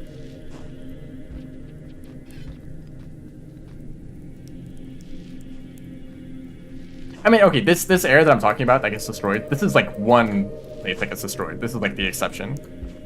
Mostly because, okay, so if you like don't like space, if you have like some sort of fear of space, maybe like don't listen to this. But there is like the possibility of like weapons that are basically like artificial meteors. So if some alien species decided that they didn't like Earth, they could send a projectile and accelerate it up to like close to the speed of light and just throw it at Earth from like several light years away, and it would destroy the whole planet, or at least everything living on the planet. That is like this is like not science fiction. Well, it kind of is, but like you could actually, like a very advanced civilization could make a weapon like that. And that is kind of terrifying. The fact that a weapon literally traveling close to light speed that you cannot react to at all may just show up and just destroy everything.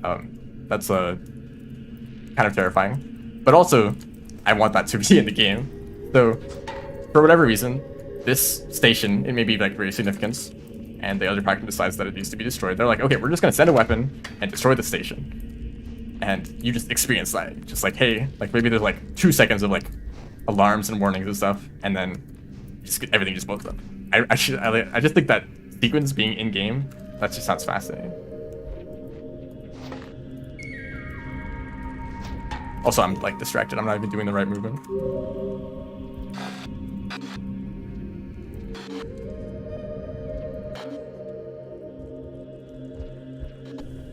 But also, like, if that existed, that would kind of throw off like the balance, like everything. Because like if there were such weapons that could just destroy things from long range with no warning instantly, wouldn't they just do that all the time? Like, hey, I don't like that planet. We're just gonna destroy it. Like, why would that only happen to one location? I'm not sure. I don't know if I have an explanation for that. But I still want that idea to exist. Maybe it's not like that kind of projectile, that it's like that overpowered. Maybe it is like a large-scale attack where they have to send like an entire, like a huge like ship warps in, and then they like shoot a nuke or something.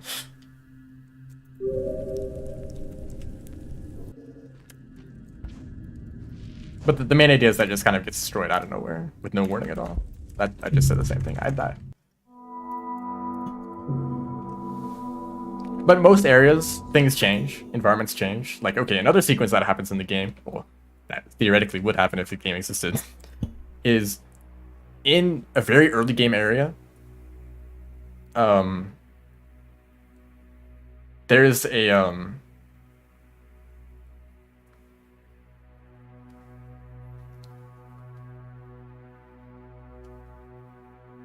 the idea is that you could accelerate it very slowly from very far away.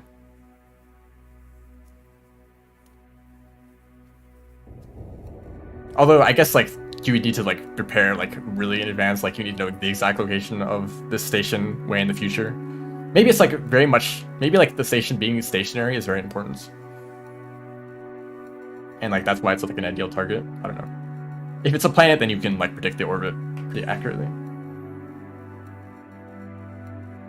Or maybe it's like a very old station, so they could have planned in advance to send an attack like that. I don't know. But like, okay, so another idea is that the, which room do I want to go to? I think,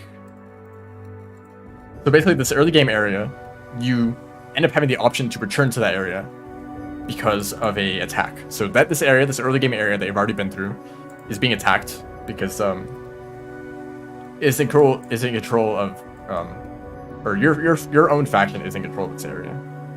And, it gets attacked, and that is like the first time that you go through this room. We're defending from the attackers, right?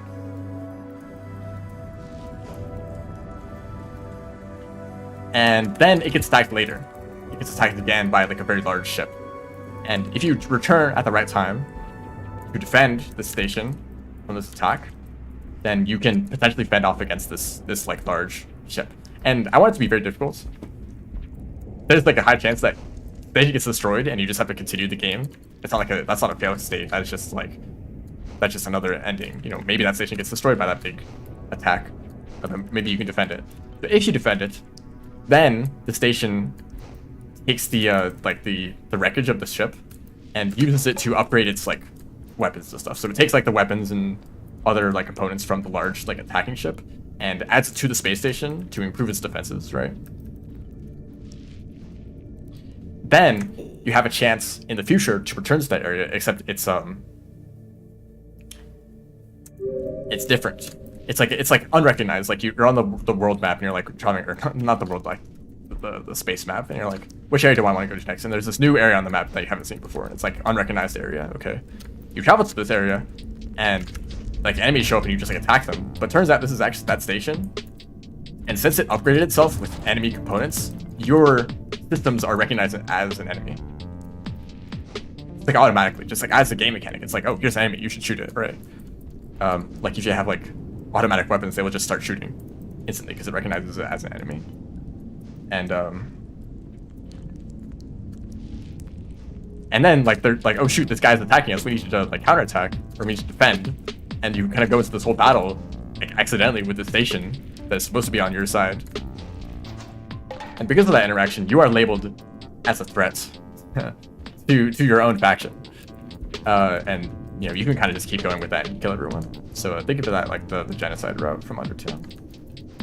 But ignoring that, the idea is that this whole area that you used to explore is now upgraded with like the new components from the ship and whatever. If you manage to destroy the attacking ship in the first place, otherwise then like a whole different set of things happen.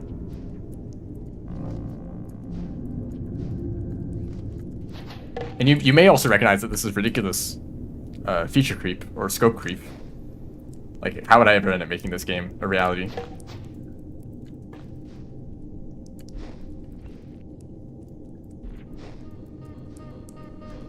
That's a great question.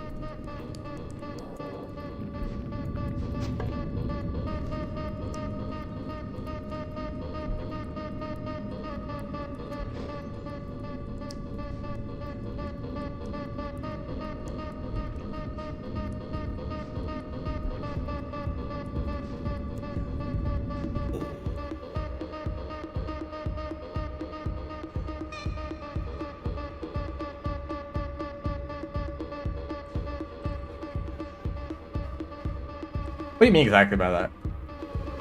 Another gates per run?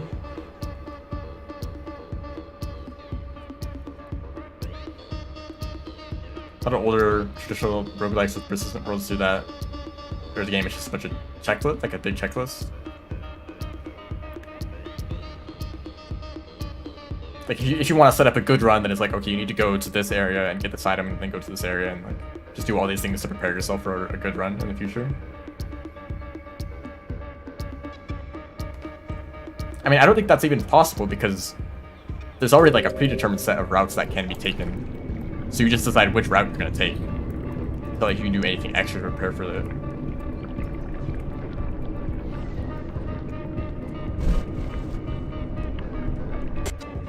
Like if you decided to go to this area to get like a stronger weapon to prepare yourself for a good run, then you're just going to end up in a more difficult area, you know?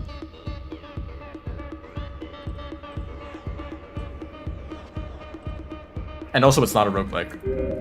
It's not permadeath. Because I want there to be very difficult, like, boss fights and stuff. You would probably die in your first attempt, and it would take several attempts to learn the fight. What are you looking at? You were looking at, I don't know. This is the end of the game. If you care about spoilers, then you might just want to leave immediately.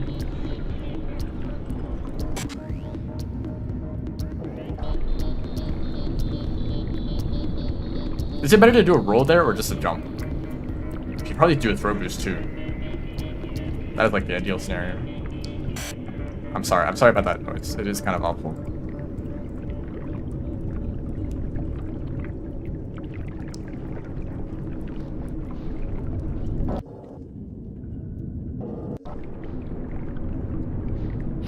Oh, that was not good either.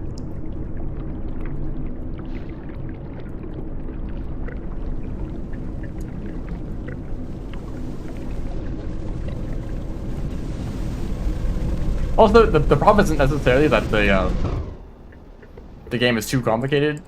Like, I'm sure like this game could exist, but I'm just not. I don't have that level of experience.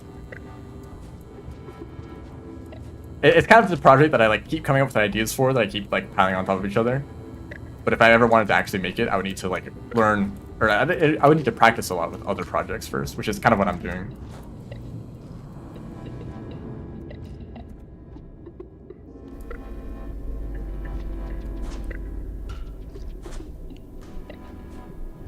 Oh wait, you do a E-slide here.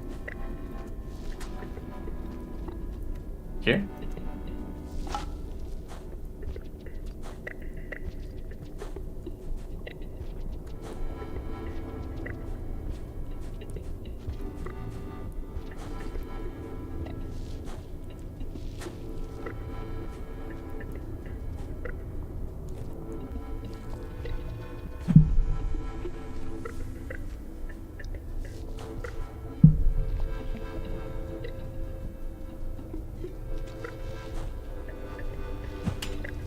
This is definitely the strategy that you'd use in a speedrun.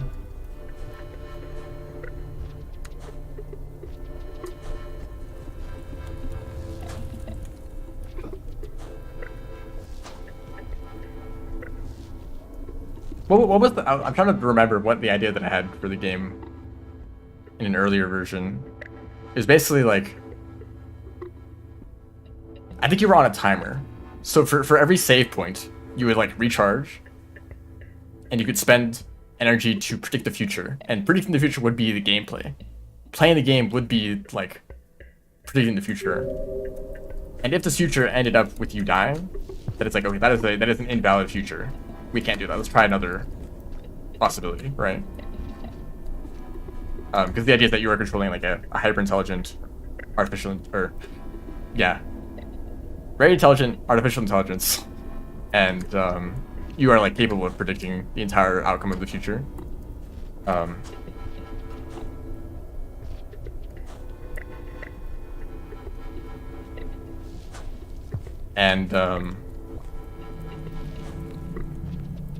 But it costs energy. It costs like a lot of energy to predict that far into the future. And if you did, you end up taking damage. And except it's like past damage. So let's say you have your past self predicting the future, which is the gameplay.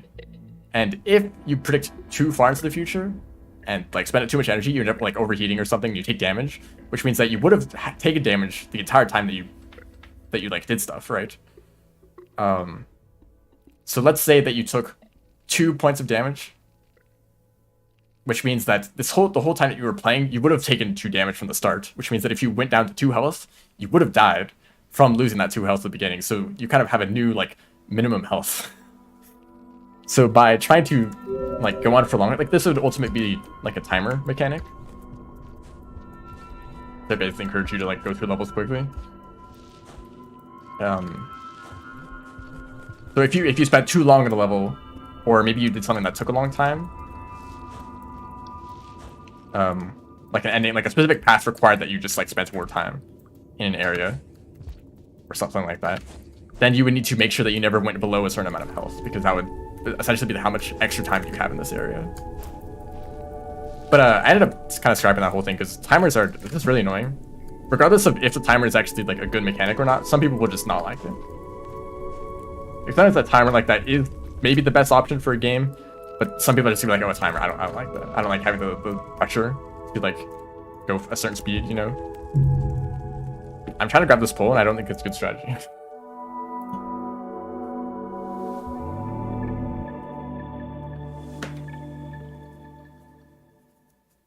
That really is that other game? What other game?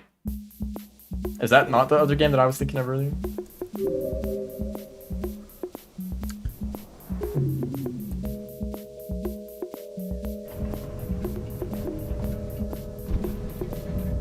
So instead of that, I have this whole like time travel thing. I don't know if that's any more reasonable. Yeah, Hunter has that exact problem. People don't like to have the time limit, even though the time limit is necessary for like the score runs. People who just want to play casually are not gonna like that.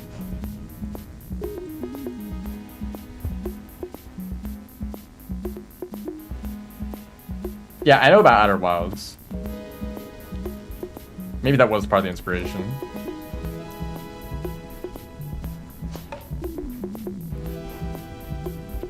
Because, okay, so the problem that the reason I wanted time limits is because there's not really much preventing you from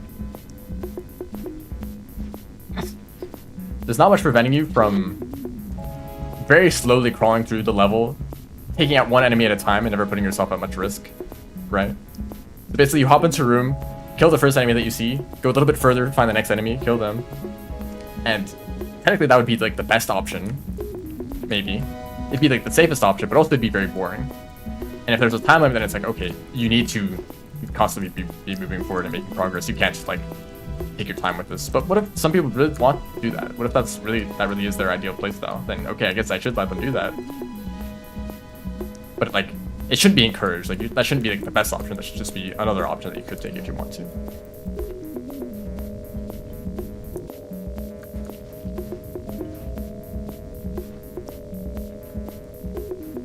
Literally saying what the game is would be a spoiler. Okay, that's fair.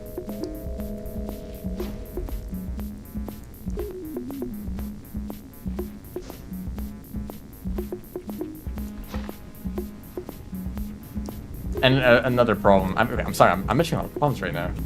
I don't really have any solutions.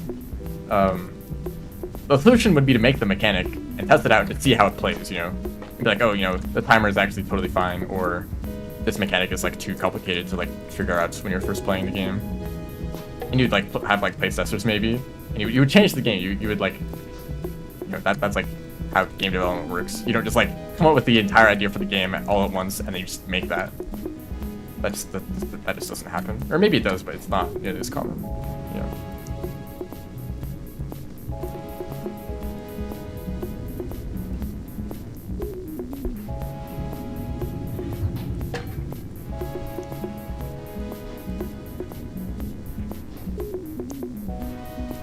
Yeah, the thing is that I want there to be like a speedrun route.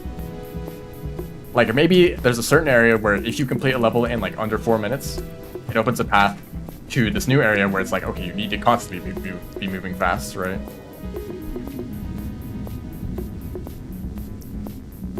I think that is my favorite approach to difficulty in games.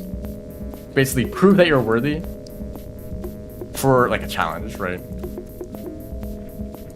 So the game would like on average be pretty easy, but if you are capable of taking on this like difficult side content, then you are then given access to even more difficult side content because you prove that you're capable of taking it on, you know?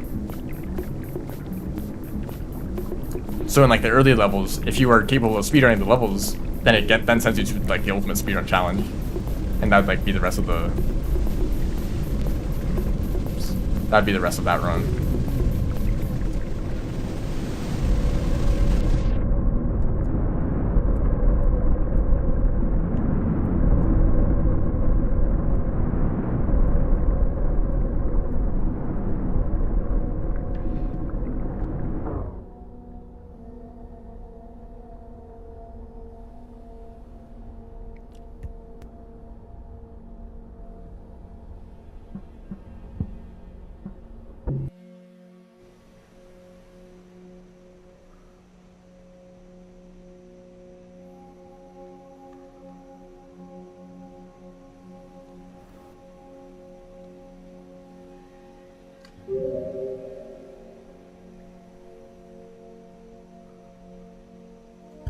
You know, hold up. Let's do another few attempts. I don't really feel much better about the depths, but I'll try again. I guess I have a run to submit because I haven't really submitted any of the other runs that I've done recently. Maybe if I look back, I'll find that one of the random runs that I did was actually like a lot faster than I realized it was.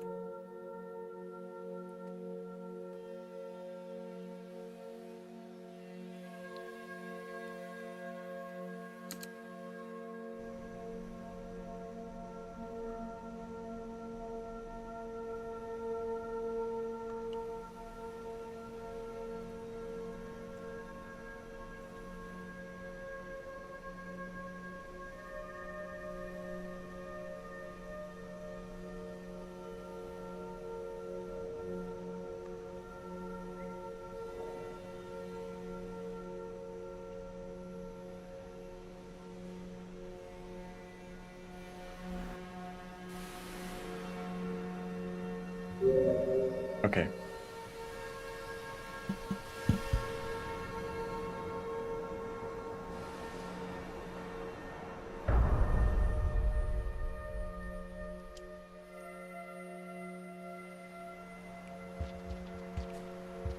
Great start.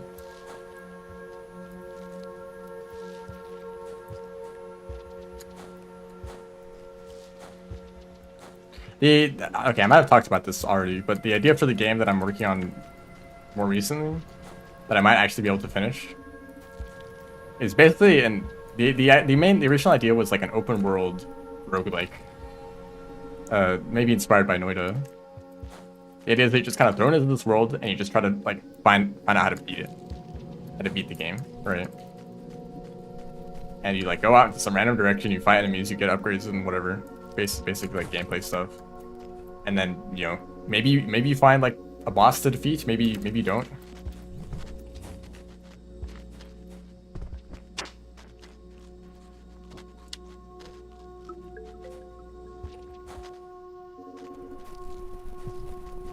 But the idea was to make the like base systems very simple, so that most of the stuff in the game was just content. New enemies, new areas, new items, and that kind of stuff is relatively easy to make with the way the game like looks.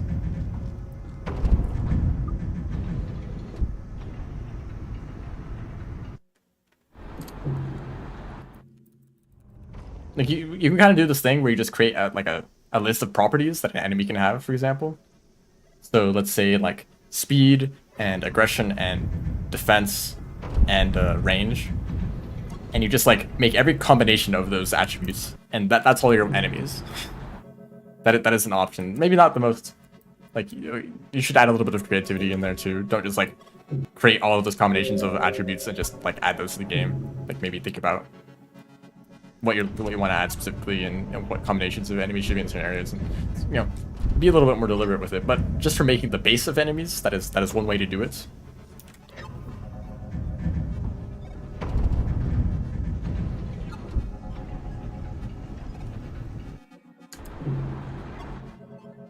I think for like the more like simple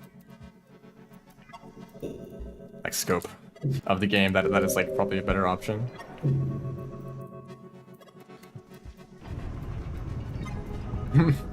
Just max out everything.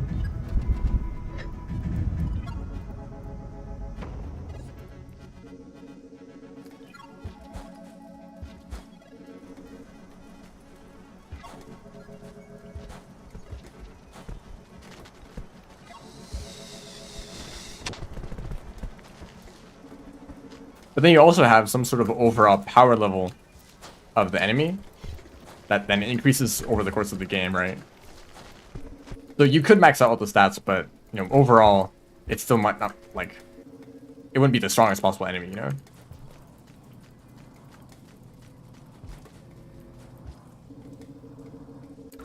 Because there could be an enemy that just has a higher damage number or higher health value.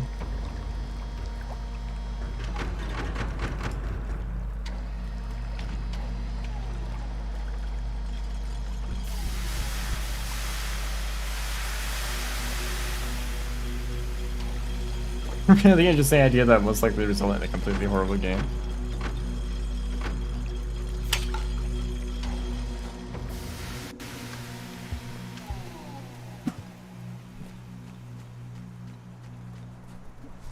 No empathy stats like Rain World. There is a little bit of desire to add a little bit of Rain World to every game that I make. That was clean. To try to make the world more lively. Maybe the enemies interact with each other in some ways. But you have to completely cover the path, dude.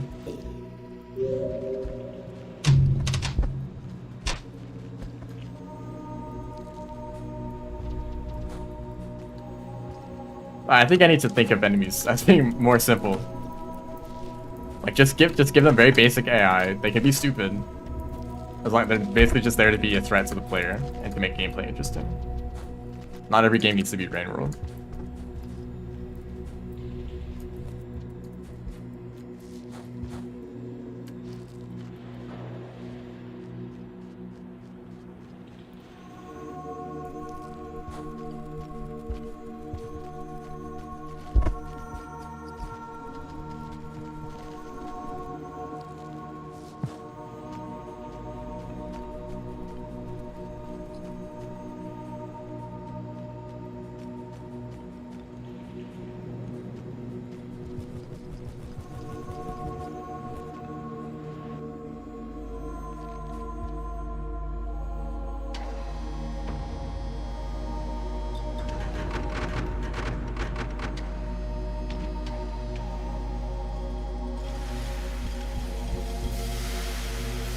I'll be honest. I mean, this is like completely separate from your idea, but like any space game with like crew in your ship, like that bothers me. Like I want to like fly around in like space and like shoot stuff, with lasers. I don't want to like manage like the like the crew like happiness and like the leaders and whatever. Like that's just kind of annoying. I know other people are like way more into that kind of thing.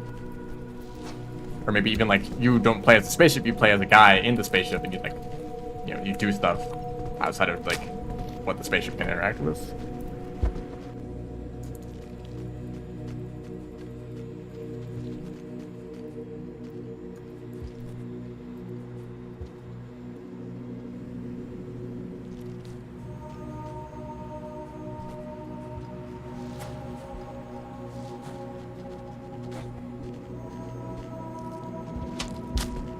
$50-50, let's go.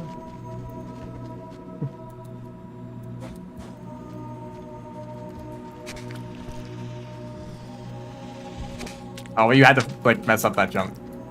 Oh, he messed up too.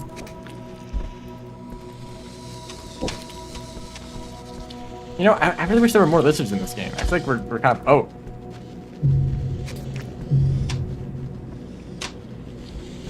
Really? Yeah, I'm not really feeling like I want scavenger today. Maybe I'll take the slug cat instead.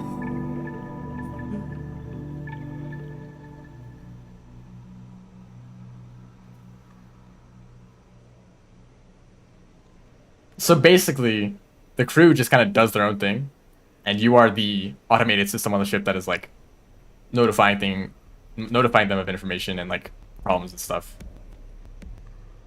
That is interesting, maybe. Hold on, I actually want to look at that again. What did that lizard do? Did they really just drop the scavenger body for no reason? It looks like they did. Did I throw? We just swapped places. Yeah, you aren't the main character. The lizards don't the creatures don't prioritize you. You're just another creature trying to survive.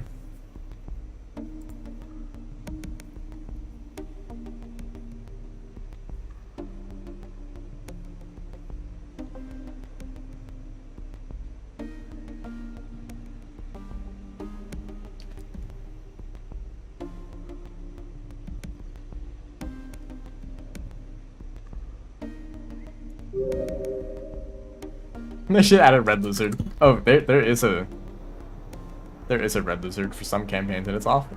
It's like in the worst possible spot.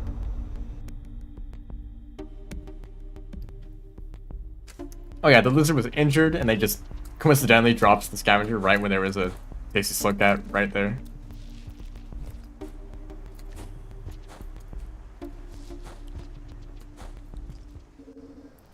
They should add rot to chimney. They should add rot to the entire world. Rot world.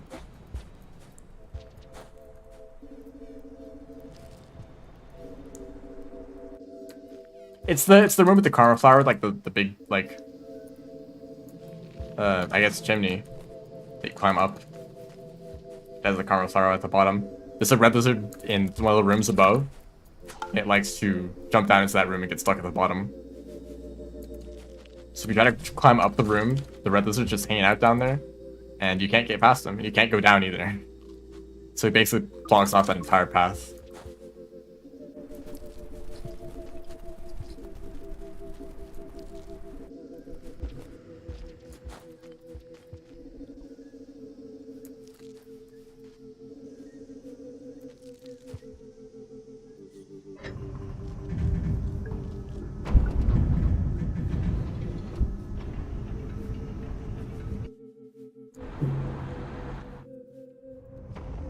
How much outside of the spaceship would happen?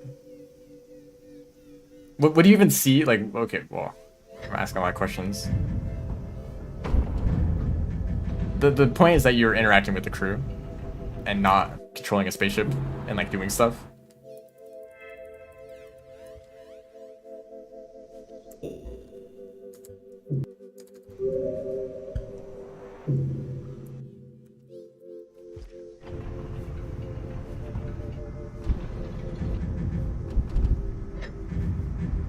That kind of sounds like very frustrating to like try to like wrangle this like group of people to like do what you want them to do, but they're not quite performing at the level that you want them to.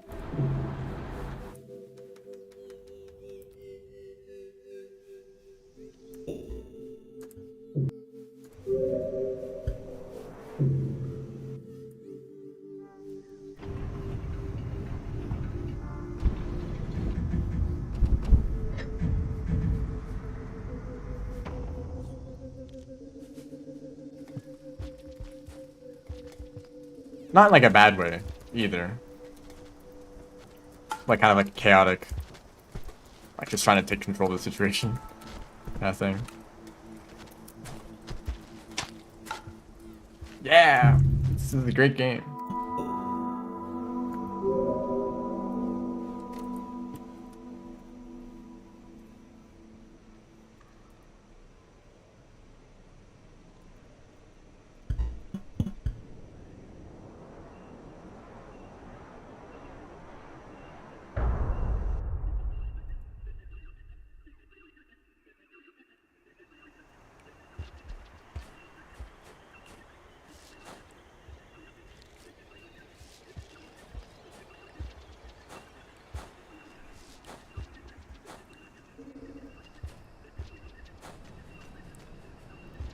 And so I assume that, oh yeah, so I assume that you could like change the parameters of the crew to make them like perfect, and that would be like the base. Like so by default they would act perfectly and like perfectly run everything out on the ship, and then you would add imperfections, and chaos would happen. Like people make mistakes or miscommunication, or they forget to do things, or they get distracted.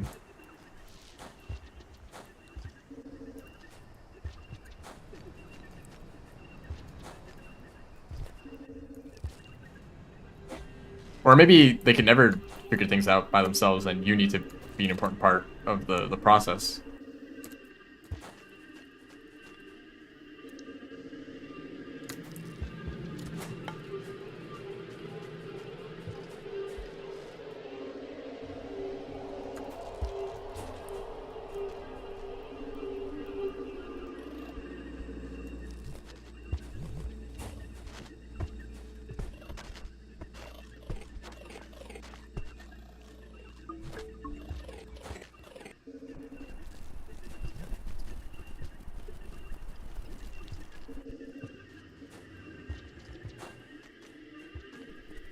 Dude, here's a strange energy. Thank you, game. I had no idea. That tutorial message is really funny because a lot of people misread it, or they don't notice it in time. It disappears pretty quickly.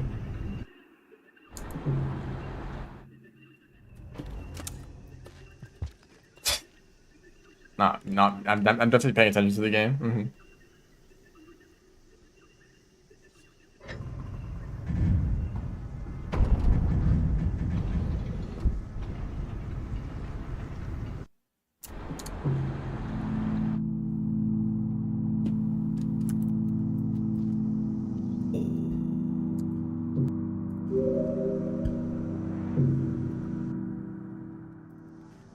What is that video? Where it's like my job is to open and close doors, something like that. Would you be that?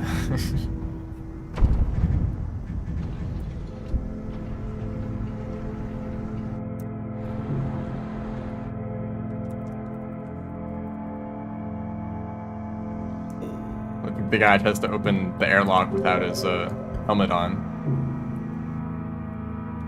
He like tries to open the door, and like the AI like tries to figure out excuses to not open the airlock. So the guy would just suffocate.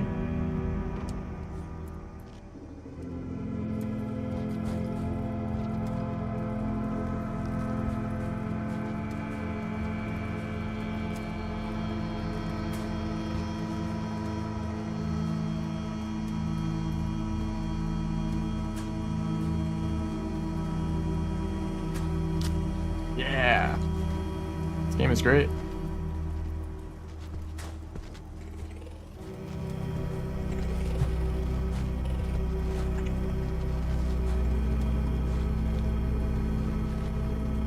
Thank you, Lizard.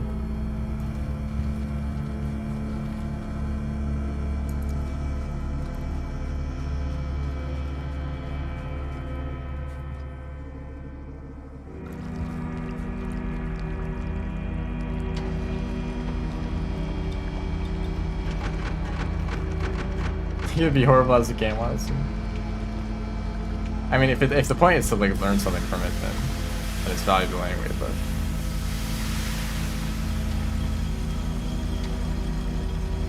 maybe to make it more interesting, like maybe this is not your goal, but maybe like on a surface level, it is difficult to manage everything.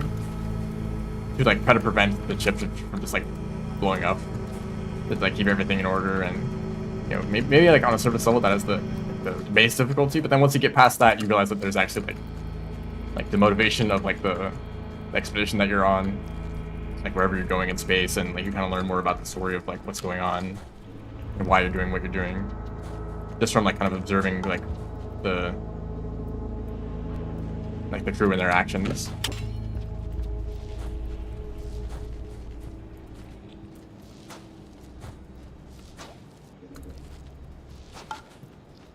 I thought I had a rock.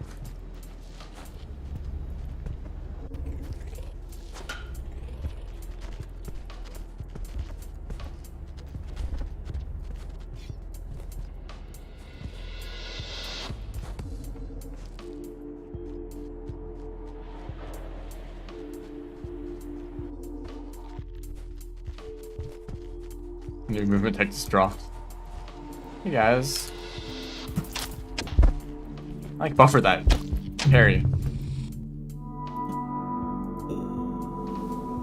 Lack of good space pirate crew protagonist.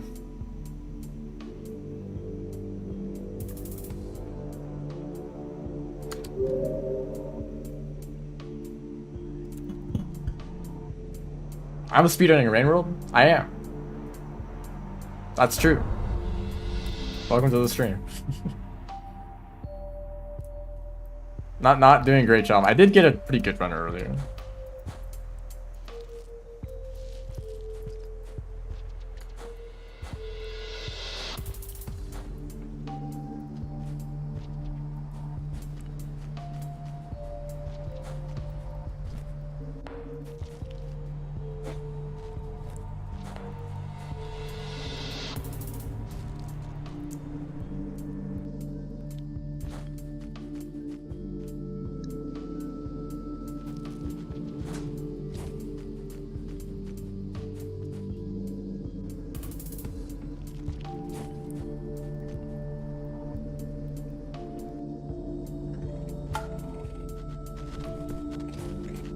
Actually, we're not gonna be here for a while. I've already been here for a while, so I'm gonna end the stream soon. But I'll do a few more attempts. Oh, okay. Monk, get out of here. You know what? Let's be Monk.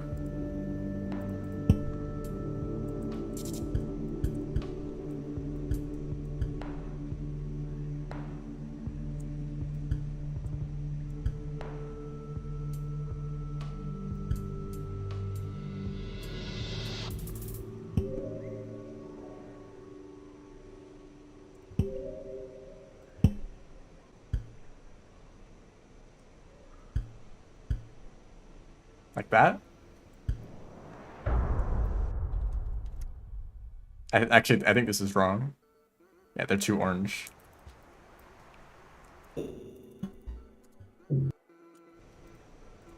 Or maybe too saturated.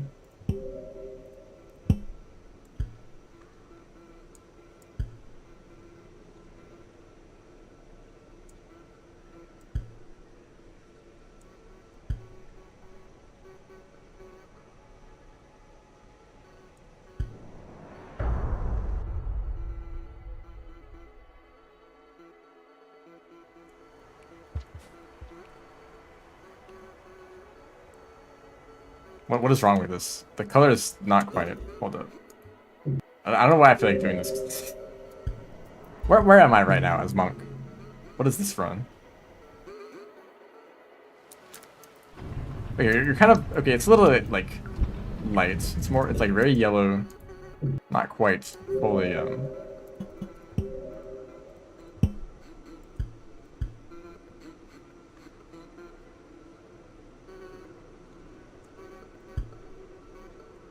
like that.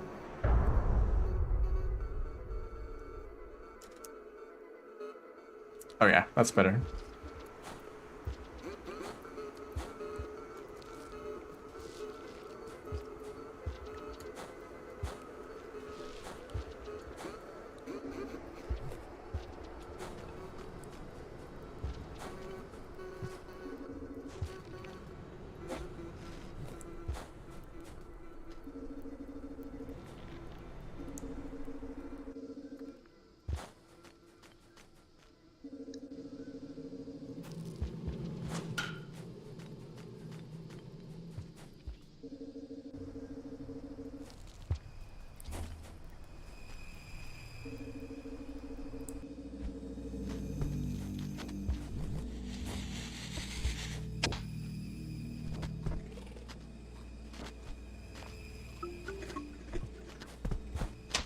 Oh, careful there.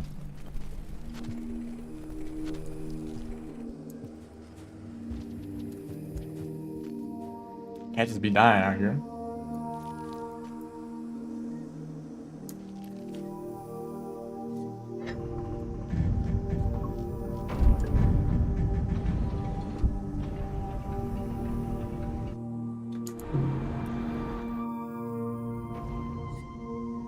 Don't mind that that illustration there.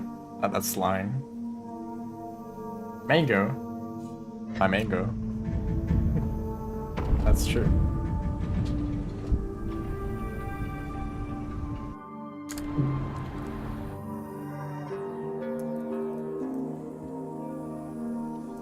It'd actually be really funny to finish a run and submit it as like different looking character. Yep, this is a survivor run, but yeah, I'm trying. Maybe if I look like a monk, they'll be nice.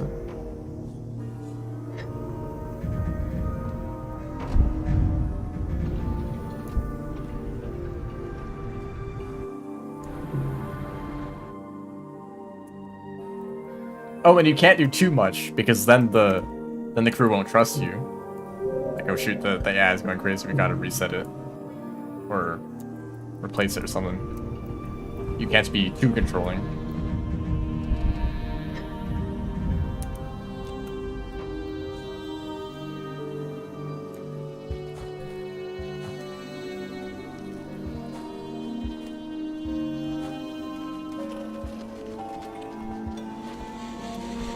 Damn. He climbed up that.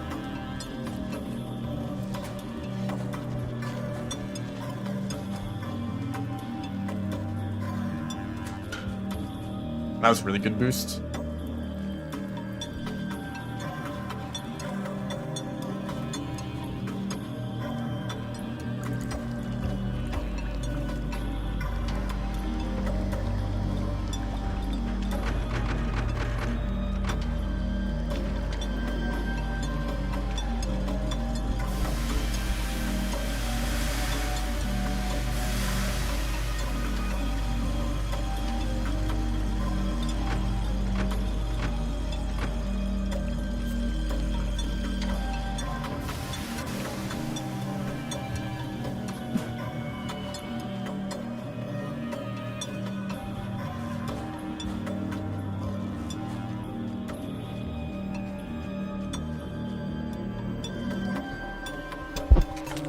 No, the jump.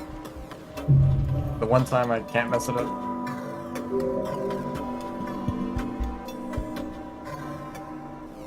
I think it's maybe it could be a little bit more like that.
No, right into his mouth.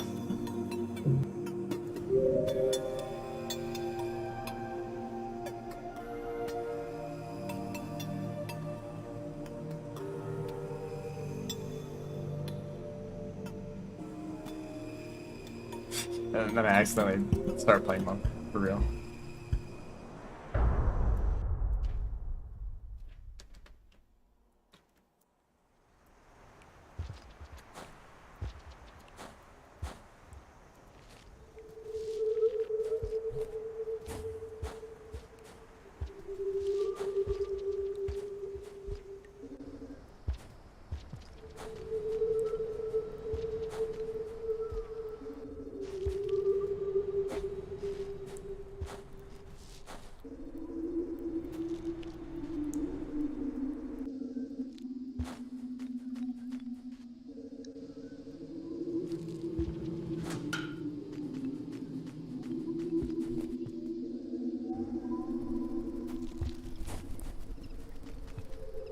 Do I know?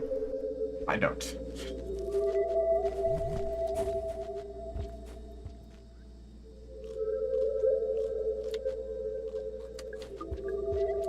Well, thank you, Green Lizard.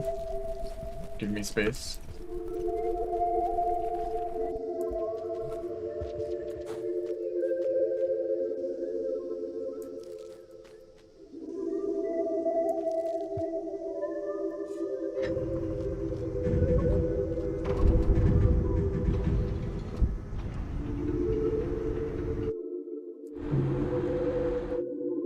I think it's good to focus on one single idea for a project like that.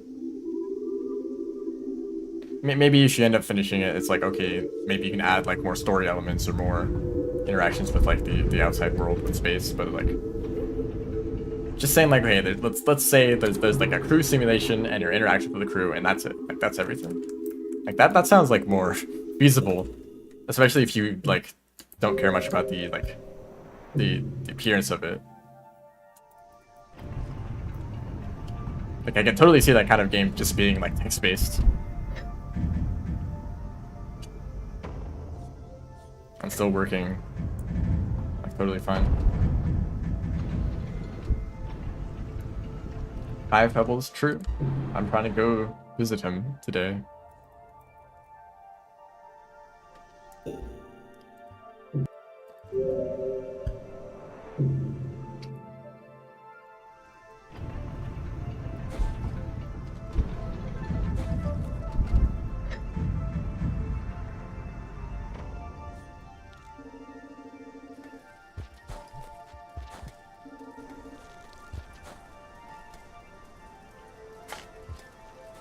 Yeah.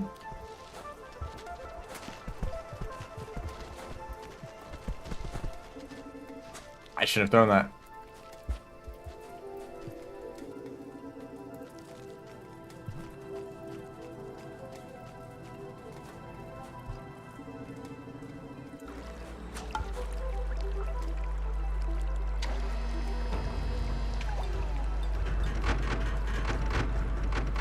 Yeah, hello. Welcome to the stream. This might be the last attempt, I don't know.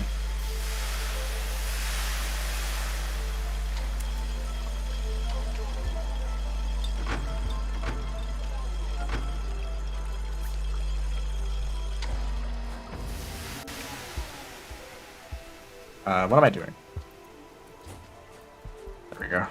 Then I have the spear.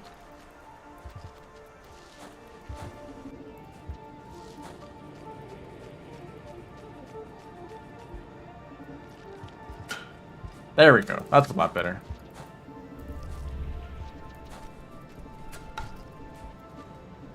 Give the bat flip.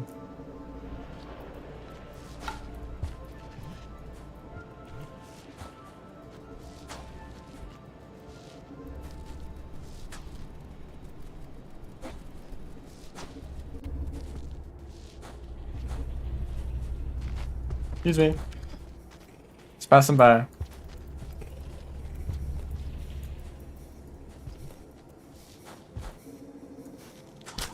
Oh, I didn't even see you. Hey, do you mind moving or doing any action at all?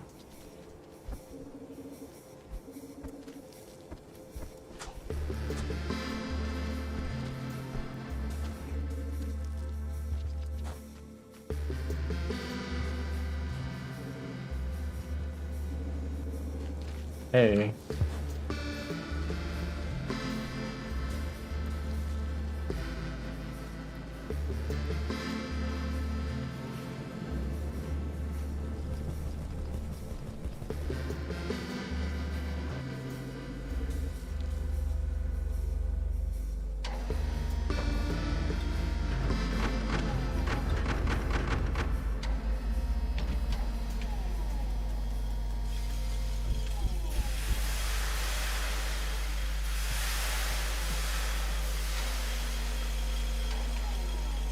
He used to be pretty good. Did something happen?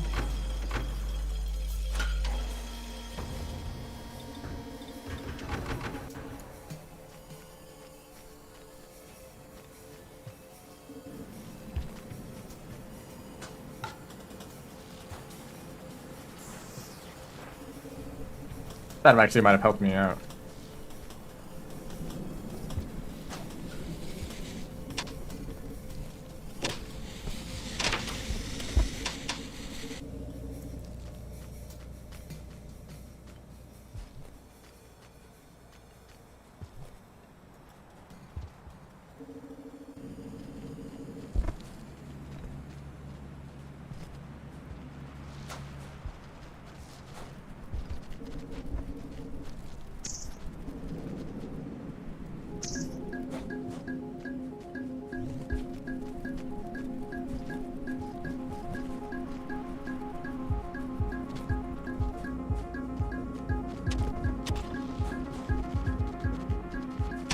Ah! Well, tragic. That wasn't Monk, by the way. Still just playing forever with Monk colors.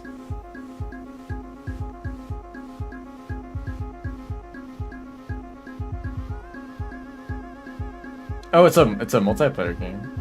Oh, well, yeah, you did the same. Nah, that wasn't unlucky. I could have aimed better. If I just hit the lizard, that would have been.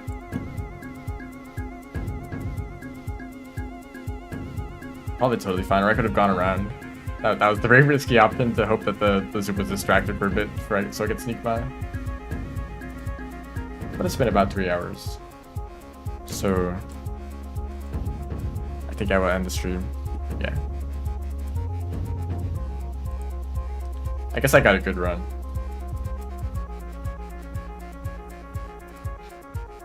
But I'll have to time it to see if it actually... It's a drama? That sounds wonderful. So yeah, thanks everyone for watching. See ya.